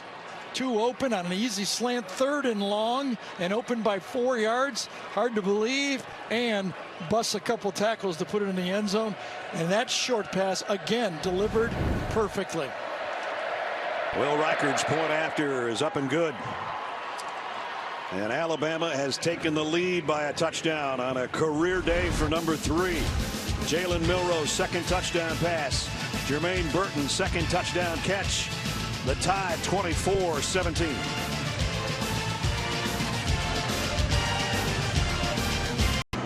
Putting up numbers like Devontae Smith and company. Yeah, everybody who ever played at wide receiver for Alabama, and there's been some great ones, are impressed what he's doing today. Me too. Reichard to kick. Alabama with the lead now. And a fair catch called for. As we take a look at our 4th game changer, and lo and behold, who do you think? Maybe number 3? Well, he's been the recipient of some really nice play calls, stop and goes, going deep, slants, across the field. Give everybody credit. The offensive line giving Jalen Milroe more time. But the thought was coming into this game and all around the SEC is that Jalen Milroe could not beat you throwing the football, that he had to run to beat him. He is beating this A&M defense throwing the football. 2nd year in a row he's thrown 3 touchdown passes in this game. First 5, look at that. Yep. Almost exactly like the total from the first month and a half. I don't know if that was a broken play, but Max Johnson makes positive yardage out of it. And that should bring the third quarter to a close. Well, it was a great third quarter by Alabama. 14 points. The big turnover by the freshman Caleb Downs, I think, really turned the tide for Alabama. Got in field position and took advantage of it. Who wants to take a step up in the SEC West and the inside track on the road to Atlanta? Right now, Alabama's got it by a touchdown, but we got 15 minutes left. Stick around.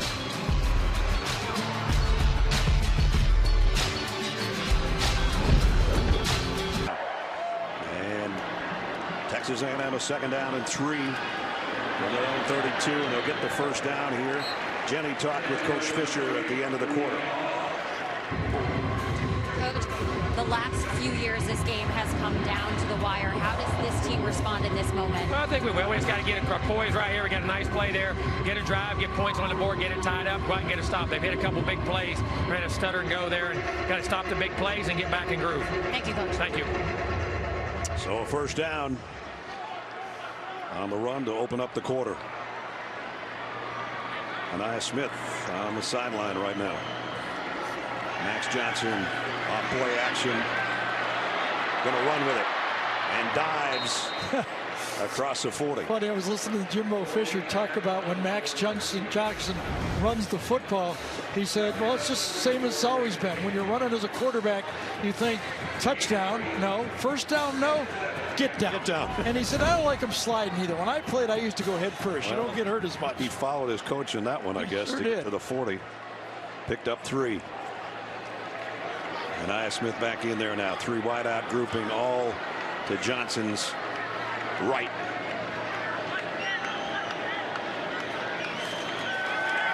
Max looking that way the whole time, backpedaling, throws off his back foot and completes. Nobody open. And Chris Braswell gets to him and he hits the deck. Yeah, Deontay Lawson, number 32, did a good job of taking away that pass play. So reads the coverage perfectly. It's a matchup zone that Alabama has run as long as Nick Saban has been coaching, whether it was at Michigan State, LSU, or Hill at Alabama. Big third down, 4 wideouts for Johnson. They're 4 of 7. Now they got 2 of 4. got their horses in to rush on the edge now. Braswell on one side, Turner on the other. Here they come. There comes Braswell. Johnson has to throw late, but he got it to Moss. Broke a tackle. Le'Veon Moss got a first down. It's incredible. Alabama couldn't have done any better with their pass rush. Max backs up again and throws off his back foot. Gets it ripped away, the t-shirt, but did not stop A&M from picking up a huge first down. Pickup of 11. The shirt went, but the body didn't. That's right.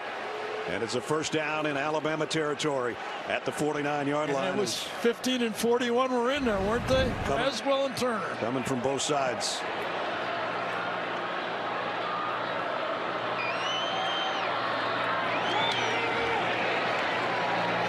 And this is Owens to the 45. So if you're going to run the ball up the middle, your center has to control the nose tackle. That's the key to the Bama defense. Watch Bryce Foster right here this time. Does a good job of getting the seam. Reaches and turns in Timmy Smith to make the play. Not easy to turn Tim Smith. No, it isn't. Either direction. So pick up a 4, second down and 6. Almost 3 minutes into the fourth quarter.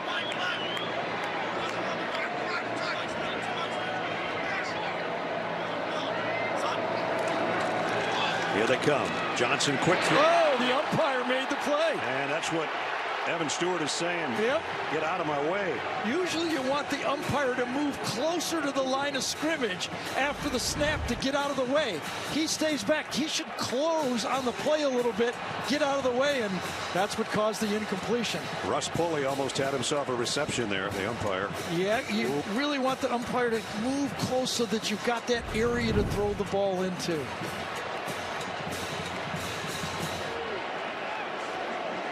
Empty set. Max Johnson in the gun on 3rd down and 6. And no doubt will be under the gun on 3rd down and 6.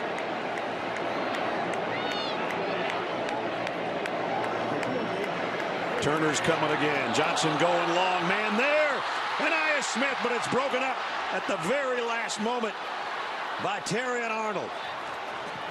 Well, Terrion Arnold became almost famous for getting the wrath of Nick Saban last week, coming to the sideline. And this time he gets beat, but does not give up on the play. Not everything is perfect. Stays with it and makes the play. And Nia Smith said this week, we know what Coach Saban wants, and we've got something for him. And Terrion Arnold said, I've been here 3 years. I still don't know what he wants. Well, sometimes he wants one thing, sometimes he wants another, but I know what he wants on that one. Stay with it. The play's not over until the play's over. And Arnold did. Constantino to punt.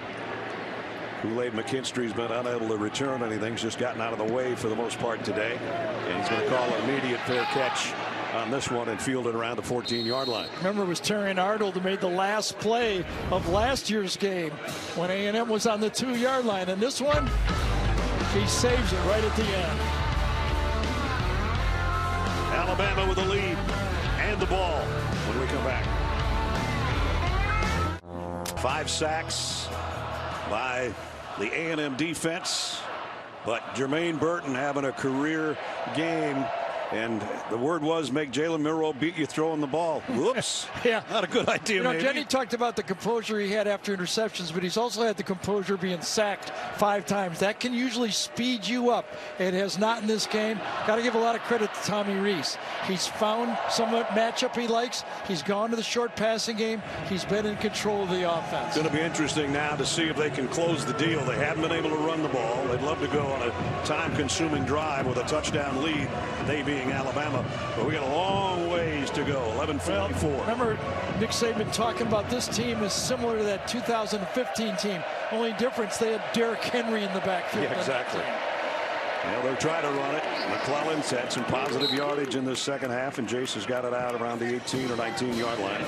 You know, the game's so different now. The clock rules have changed the game. Coming into the fourth quarter, both teams had around 45 plays, 15 plays a quarter. So that means there's only about 15 plays left for each team to play in this fourth quarter, and A&M's down 7. And they're down a man, too. I think it's Walter Nolan, one of their fine defensive linemen. It's got a sack today, one of their 5. And he comes up limping. And he'll head out for at least a play unless he can walk it off and come back in. Powell, Tennessee. Yeah, there he is. Number 0. Yep. Oh, yeah, it gets fallen on again. But the blockers from the side. Usually it's not the guy that you're fighting with. It's somebody else from the other side. Or friendly fire sometimes. They're tangled up in there. 2nd down and 6. McClellan stays in with Jalen Milroe. He's having a career game. He's looking for more.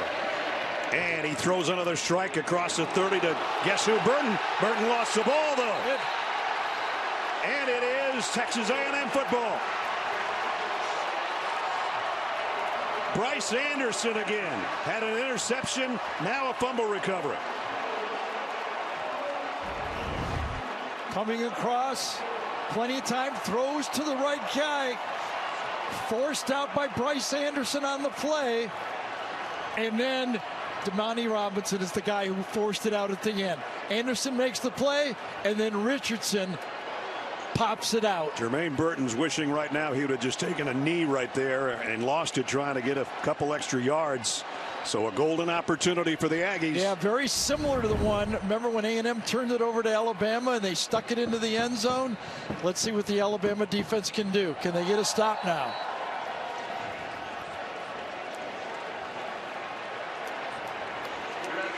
Just when Burton had almost picked up his 200th receiving yard, he puts it on the ground. A&M at the Alabama 29. That was one of those forced turnovers, those modern day punch outs that they do now. If you go to practice, you see them working on it all the time. Le'Veon Moss behind Max Johnson will get the handle. And only got a tough yard, maybe. Nothing, basically. Tim Keenan in on the stop. This Alabama defense has held every opponent to either their worst day of offense or second worst day of offense all year. The Texas game was ugly. We all know that. But Quinn Ewers made some great throws in that game. to really bust that game open. Remember, Malachi Moore, the captain of the defense from the secondary of Alabama, went out earlier in this game and has not returned, and he's not in there to kind of help that back end of the secondary. 2nd and 8. Johnson, pockets collapsing, down he goes. Turner is there, so is Aboigbe. And again, the coverage from that secondary. You mentioned no Malachi Moore, but watch the 3-on-2 right over here. Beautifully handled by Lawson. Switches off, takes the next one. Nowhere to go. At least in Mac Johnson's mind, there was nowhere to go early and get sacked. Dallas Turner, who came in 4th in the country in sacks, is added to that total today. 51-yard field goal from right here. A&M needs at least 5 yards to make it a reasonable field goal. To get it first, they need 15. Johnson has time, delivers a strike to his brother, short of the first down, but got it down to the 24-yard line. So Max to Jake again. Yeah, 4-man rush. That time on the outside, Dallas Turner drops, delivered. Good zone, make it play happen in front of you. Exactly what Bama did. I think both sides happy with that play right there. Randy Bond came in with the most field goals of anybody in FBS on the year, added to that total. 12 out of 16 today. Missed 2 last week though. Can't afford to miss this one. This one from 41. And it's blocked by Alabama. And they're going the other way. And it's Chris Braswell down the sideline. Alabama scores. There's a flag down back in midfield.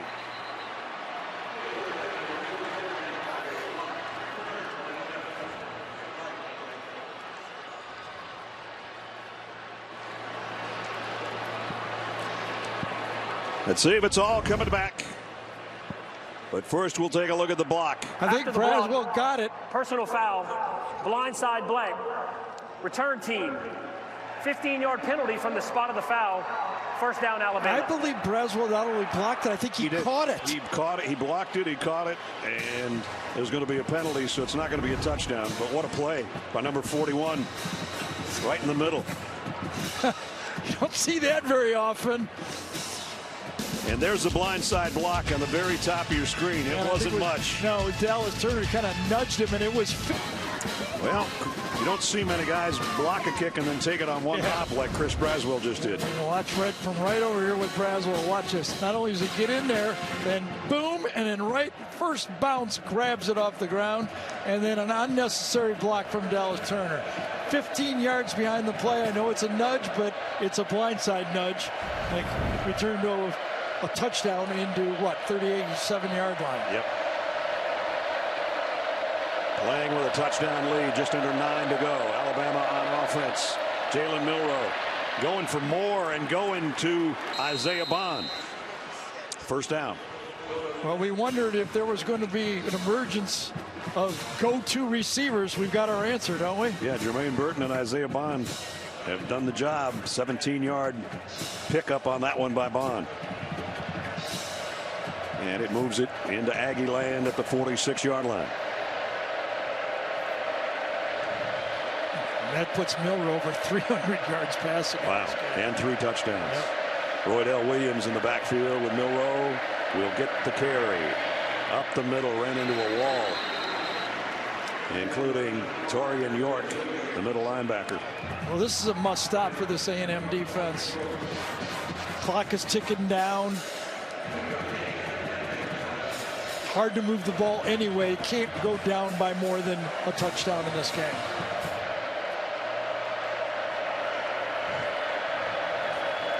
Two tight ends set for Alabama on 2nd down and 8. Movement. Here we go. What's it? 2nd and 13. Number 6. It's one of those tight ends. False start. Offense, number 81. 5-yard penalty. Remains 2nd down. So this is Dupree on top of your screen there. C.J. Dupree. Yeah.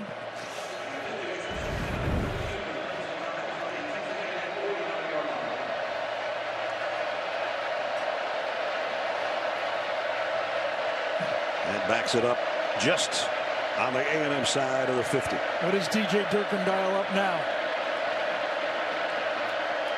They bring 5. Milroe hangs in, throws a little high, and Bond had his hands on it. Yeah, he slipped and fell, and that threw it off that time. Right at the break, Isaiah Bond slips, then can't get up in time to get the ball. Watch this.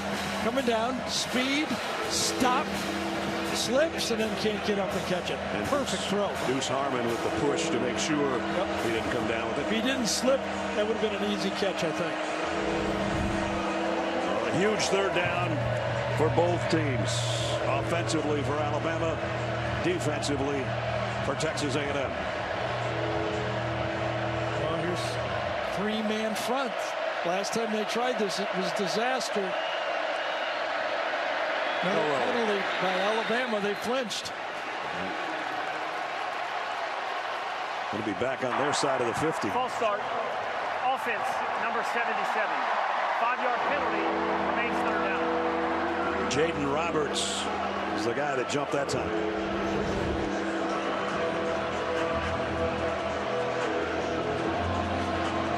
So that time, Nick Saban was saying that the nose tackle moved, and that caused the movement. I think he's got a pretty good argument, to tell you the truth. Last 3 losses suffered by Alabama. A lot of penalties. They've got double digits again today.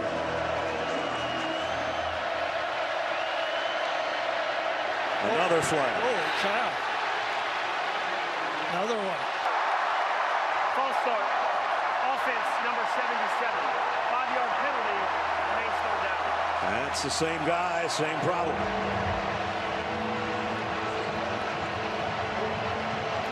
And now this 108,000 plus is going to go crazy on third down at 23. Let's see if again whether the A&M defensive line move. Well, that was just a small stem right there. That couldn't be called on A&M. That was a misplay by Alabama.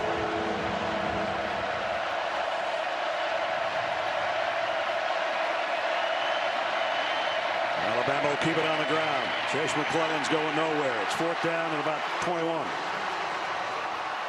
Well, the defense, with a little help from the Alabama offense, got the stop they needed. Well, A&M's going to have plenty of time when they get the ball back offensively. And should be pretty good field position, or better than it would have been. I mean, Alabama was on their end of the field until the penalty started cropping up. Now remember, Will Reichert is not normally the punter. James Burnip is, but he's been out since the first half with an injury. Reichert's done a really nice job, though, punting the ball. This one a high tallywagger, and it'll be fielded on a fair catch around the 16-yard line by Anais Smith. Here we go. 6:41 left. A&M with the ball. Ludlow began in Pet Cemetery. Bloodlines. Group of friends confront an ancient evil in the terrifying prequel to Pet Cemetery. Now streaming on Paramount Plus, rated R. And this one is going to be at least PG-13 the rest of the 6:41 here in the 4th quarter. 24-17. Remember, a touchdown taken back due to a penalty.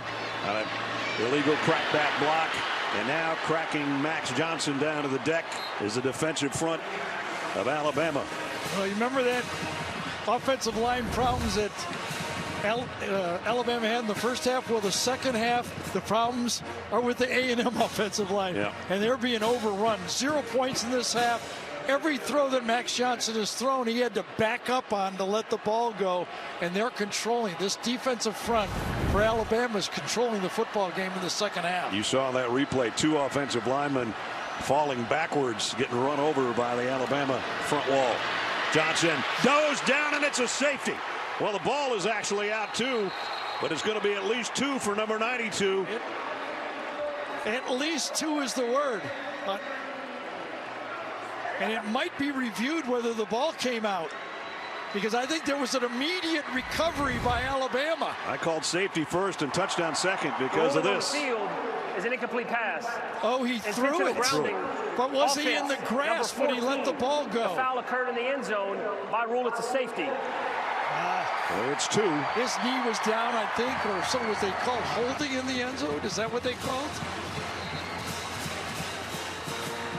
Either way, it's either intentional grounding, holding, or his knee was down. Yeah, if you're holding in the end zone, it's a safety. I think we called intentional grounding as he let the ball go. Gene Steratore is with us. Gene?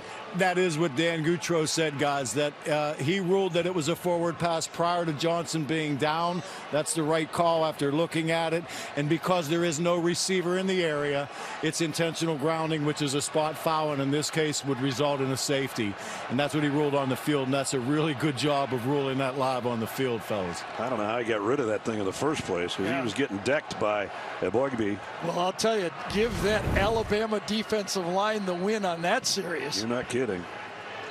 Well, that's going to make it 26-17. Really, the whole second half, we've seen Max Johnson, every throw he's made, he's been backing up right now. I mean, he's been backpedaling when he's thrown the ball.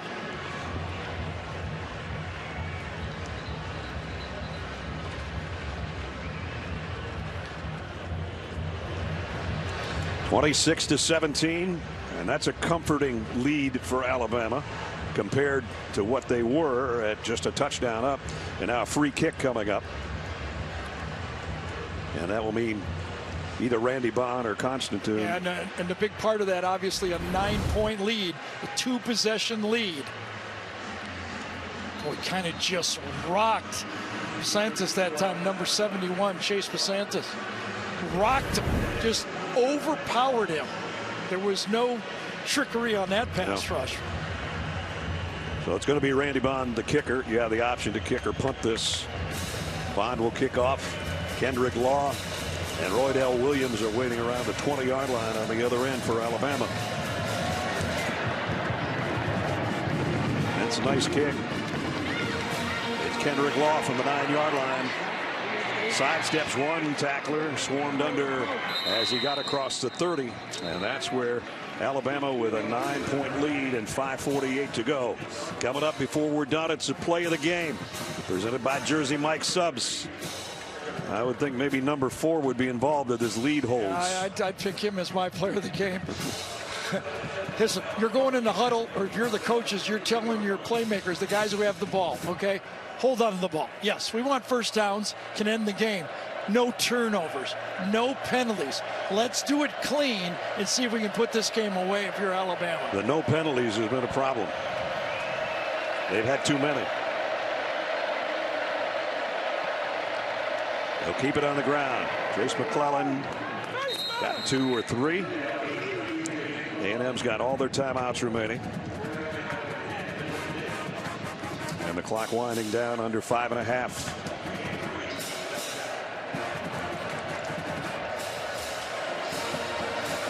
Smart play. Use that play clock. Meanwhile, the Aggie defense that was so stout in the first half knows they need a stop for Jimbo Fisher. Trying to force a 3rd down and long or get off the field, give it back to their offense. Blitz coming from the corner. McClellan will just run it in the middle of the pile for a yard or so, and that's all. It will be 3rd down and about 6. But we're under 5 minutes. Jimbo Fisher decided not to use his timeouts on this set of downs. Well, this is a stop they've got to have right here.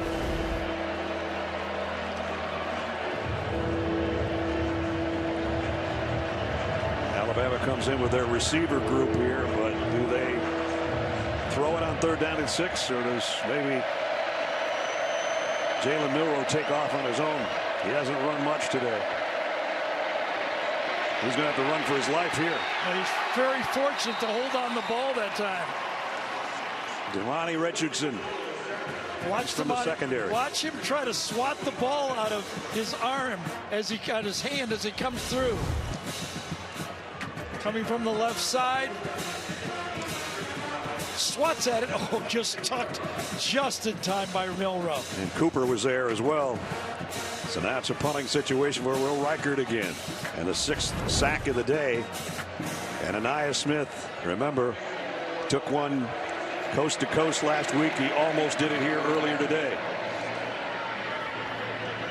Comes up, has to call a late fair catch around the 36-yard line.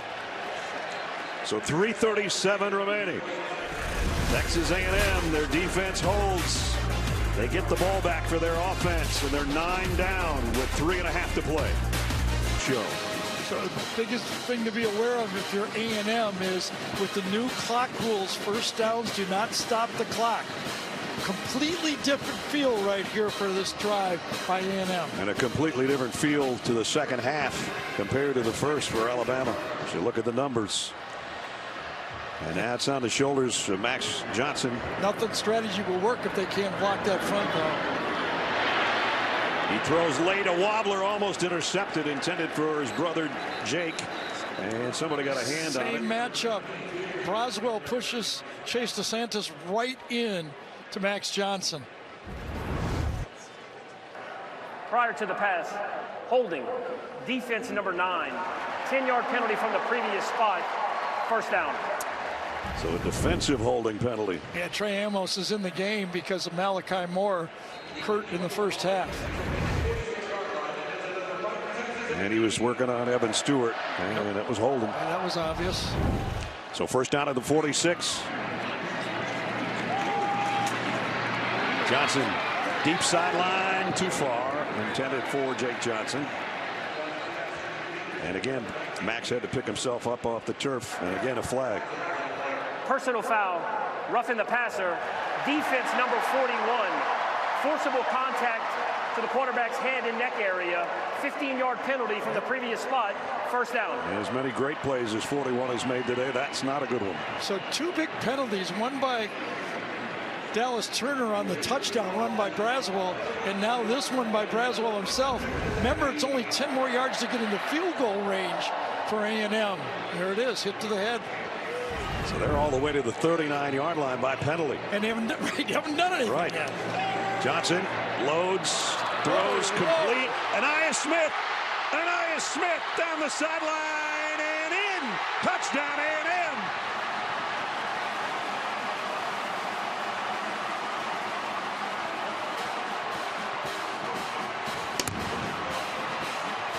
"39 yards on the catch and run."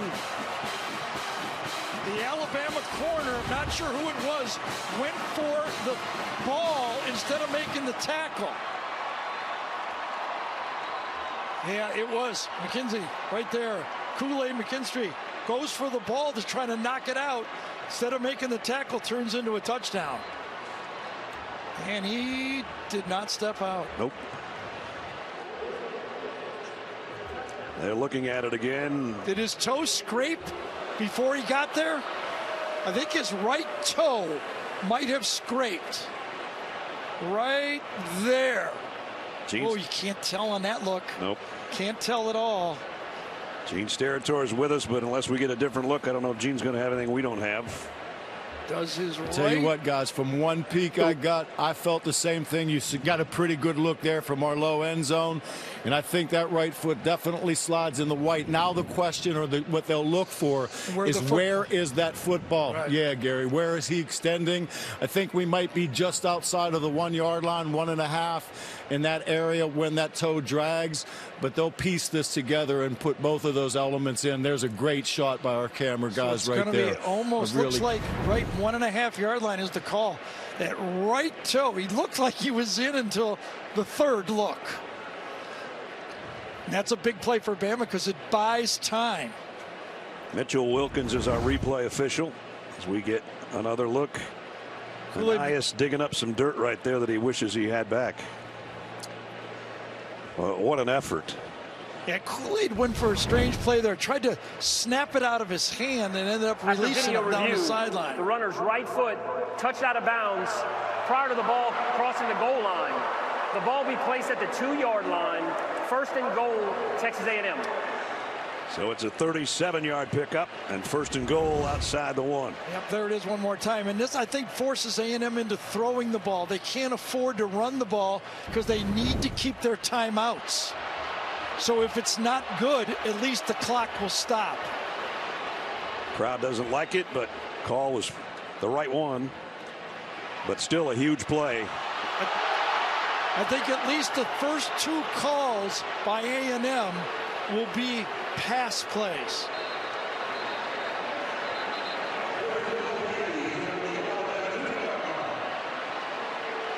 Just outside the 2, 1st and goal. Remember, the clock will start before the snap. The referee will wind the clock because of the new timing rules.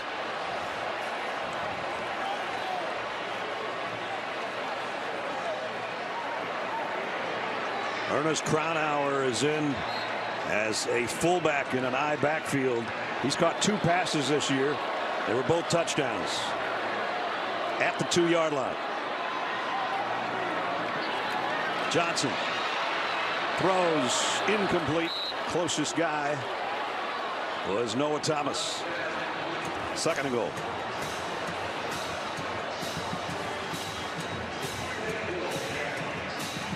And Smith comes in. Cronauer comes back out.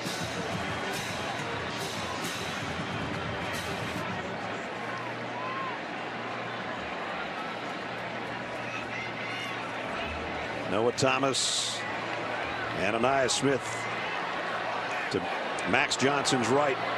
Evan Stewart to the bottom of the screen to his left. And they're going to run it. And it's going to be holding. A flag.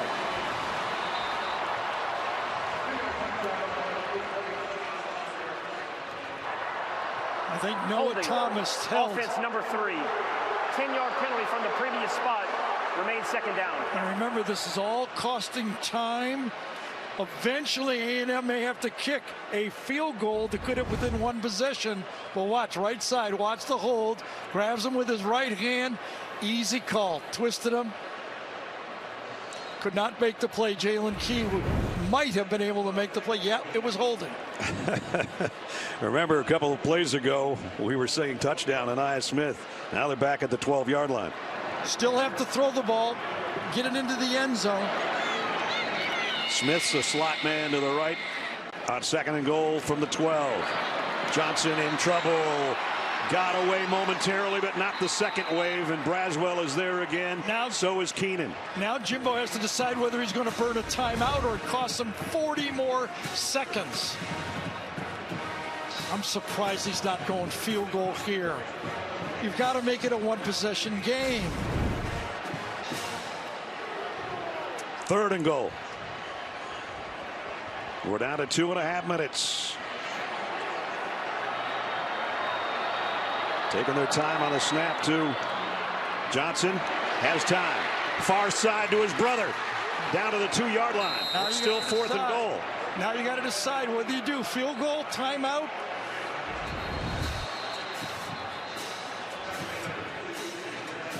Nice throw and catch, but it's still 4th and goal at the 2. Yep, what a which stop. is where we started all this. Yes.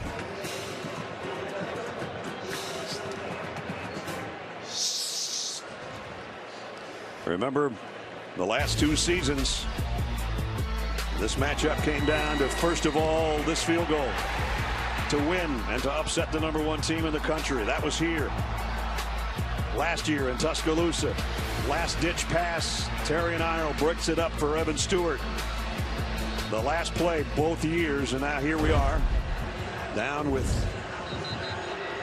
a couple minutes left. Yeah, and that toe out of bounds, not only did it cost A&M 7 points, it cost them 1 minute 2 off the clock and a timeout.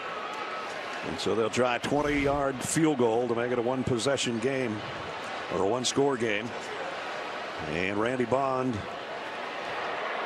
who's hit a couple of times today. This should be a chip shot from 20. And whoa, just inside the upright on the right side. We'll be back in 30 seconds. The game is down to 6 points. The Bama defense credit up for that goal line stand. And now the hands team's out there for Alabama. As Randy Bond, who just hit that field goal. Yeah, the next decision now, do you go onside kick? Well, Alabama's thinking they're going to. They do have one guy back at the 15-yard line. Well, whether they think he's going to do it or not, they have to prepare the look and force him to kick it long if they don't. Bond is up close to the ball and aiming to the right, and then he's going to let the other guy kick it back the other way, but it's fielded by Kool-Aid McKinstry.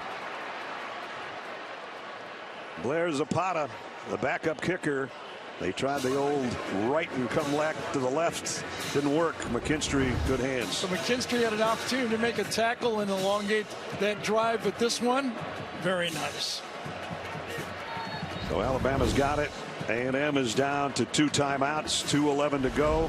Alabama with a lead. Alabama will take the lead if they win this game in the SEC West Division standings, and that puts you on the inside track to the road to Atlanta, as A&M and everybody else will have at least one loss. But we still have a couple minutes to go.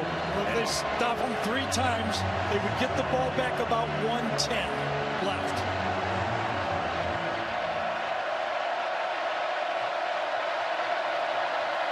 On the ground, McClellan stood up by Cooper immediately, got back to the line of scrimmage, and that's it. 30 seconds timeout here. We'll be right back. The loss, you can see their record in October and against unranked teams in the last 15 years, and so on and so on.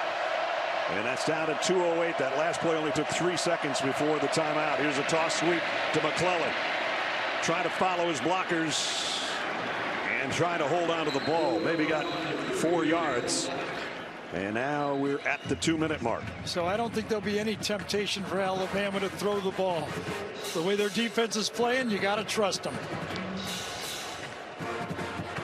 Throw, could he help Alabama win a big game? Today, I think the question with 2 minutes to go has been answered here. Sure has. He found a go-to receiver. Even though he was under immense pressure in the first half, he took those deep breaths and delivered. The deep breaths he talked to Jenny about. Everybody taking a deep breath right now. A&M's out of timeouts. Milroe's in trouble. Going to throw and complete it to Chase McClellan. Did he catch that? If he did, it's a first down. It's a tremendous play, isn't it? Might be the play of the game right there. Let's see. His knee was down, yes. And the knee comes up as he double clutches. Wow, does that change things? Look at that.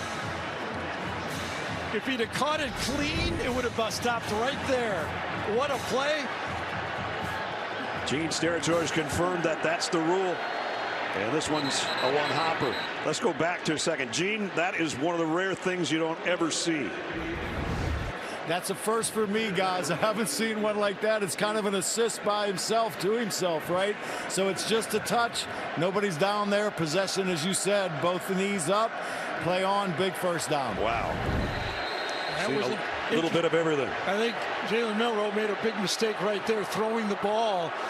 I mean, the game is basically over if he takes knee on the play. That's what Coach Saban is stressing right now on the sideline. Well, I lost track of it down early. It can happen. I mean, it's he made a mistake, and now should still be able to get out of this. Going to be second down at 10. A&M is out of timeouts. There's 96 seconds left in the game and 2 more plays in between. If good throw would have been nice, but sometimes when you throw the ball, you don't throw it well. 3 knees would end. Why are you throwing in the first place? Yeah, I just lost track of what was going on. Well, if he lost track, the offensive coordinator and the coaches lost track. So now if he takes 2 knees, there'll be roughly 10 seconds to go in the game. Before, he could have iced it. There's the numbers on Jalen Milroe. Career highs all the way across the board. Second down and 10. And we got motion again. Going to be on C.J. Dupree, I think. False start. Offense, number 81. 5-yard penalty, remains second down. Penalties, penalties, penalties. It's been a problem in their recent losses, without a doubt. And we got a little shoving going on at the end. And the players themselves separate. 14 penalties against Alabama for 99 yards. Low snap. McClellan only going to get about a yard. And the clock will run.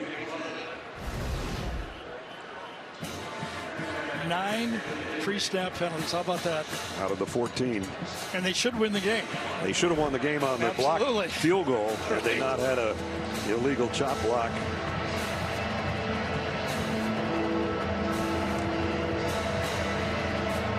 And for Jimbo Fisher and the Aggie fans, that clock's moving too fast. And for the Alabama fans in Tuscaloosa, it's not moving fast enough. 3rd down and 14. McClellan cuts outside behind blockers and got it to the 35-yard line. So there's going to be about, well, what, 7 seconds left? Under 7.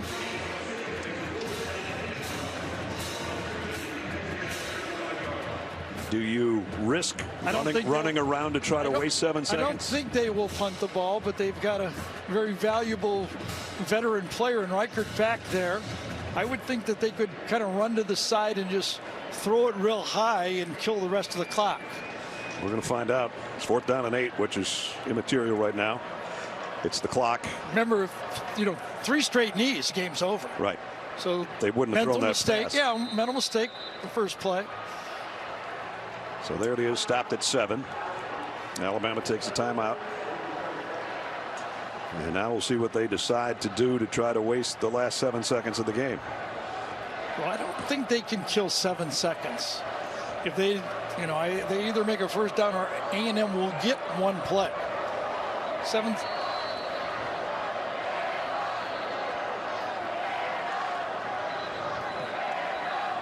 So everybody huddled around the entire coaching staff for the most part, except the guys to our left over here in the booth. Practice all these situations, but I don't know how often you practice.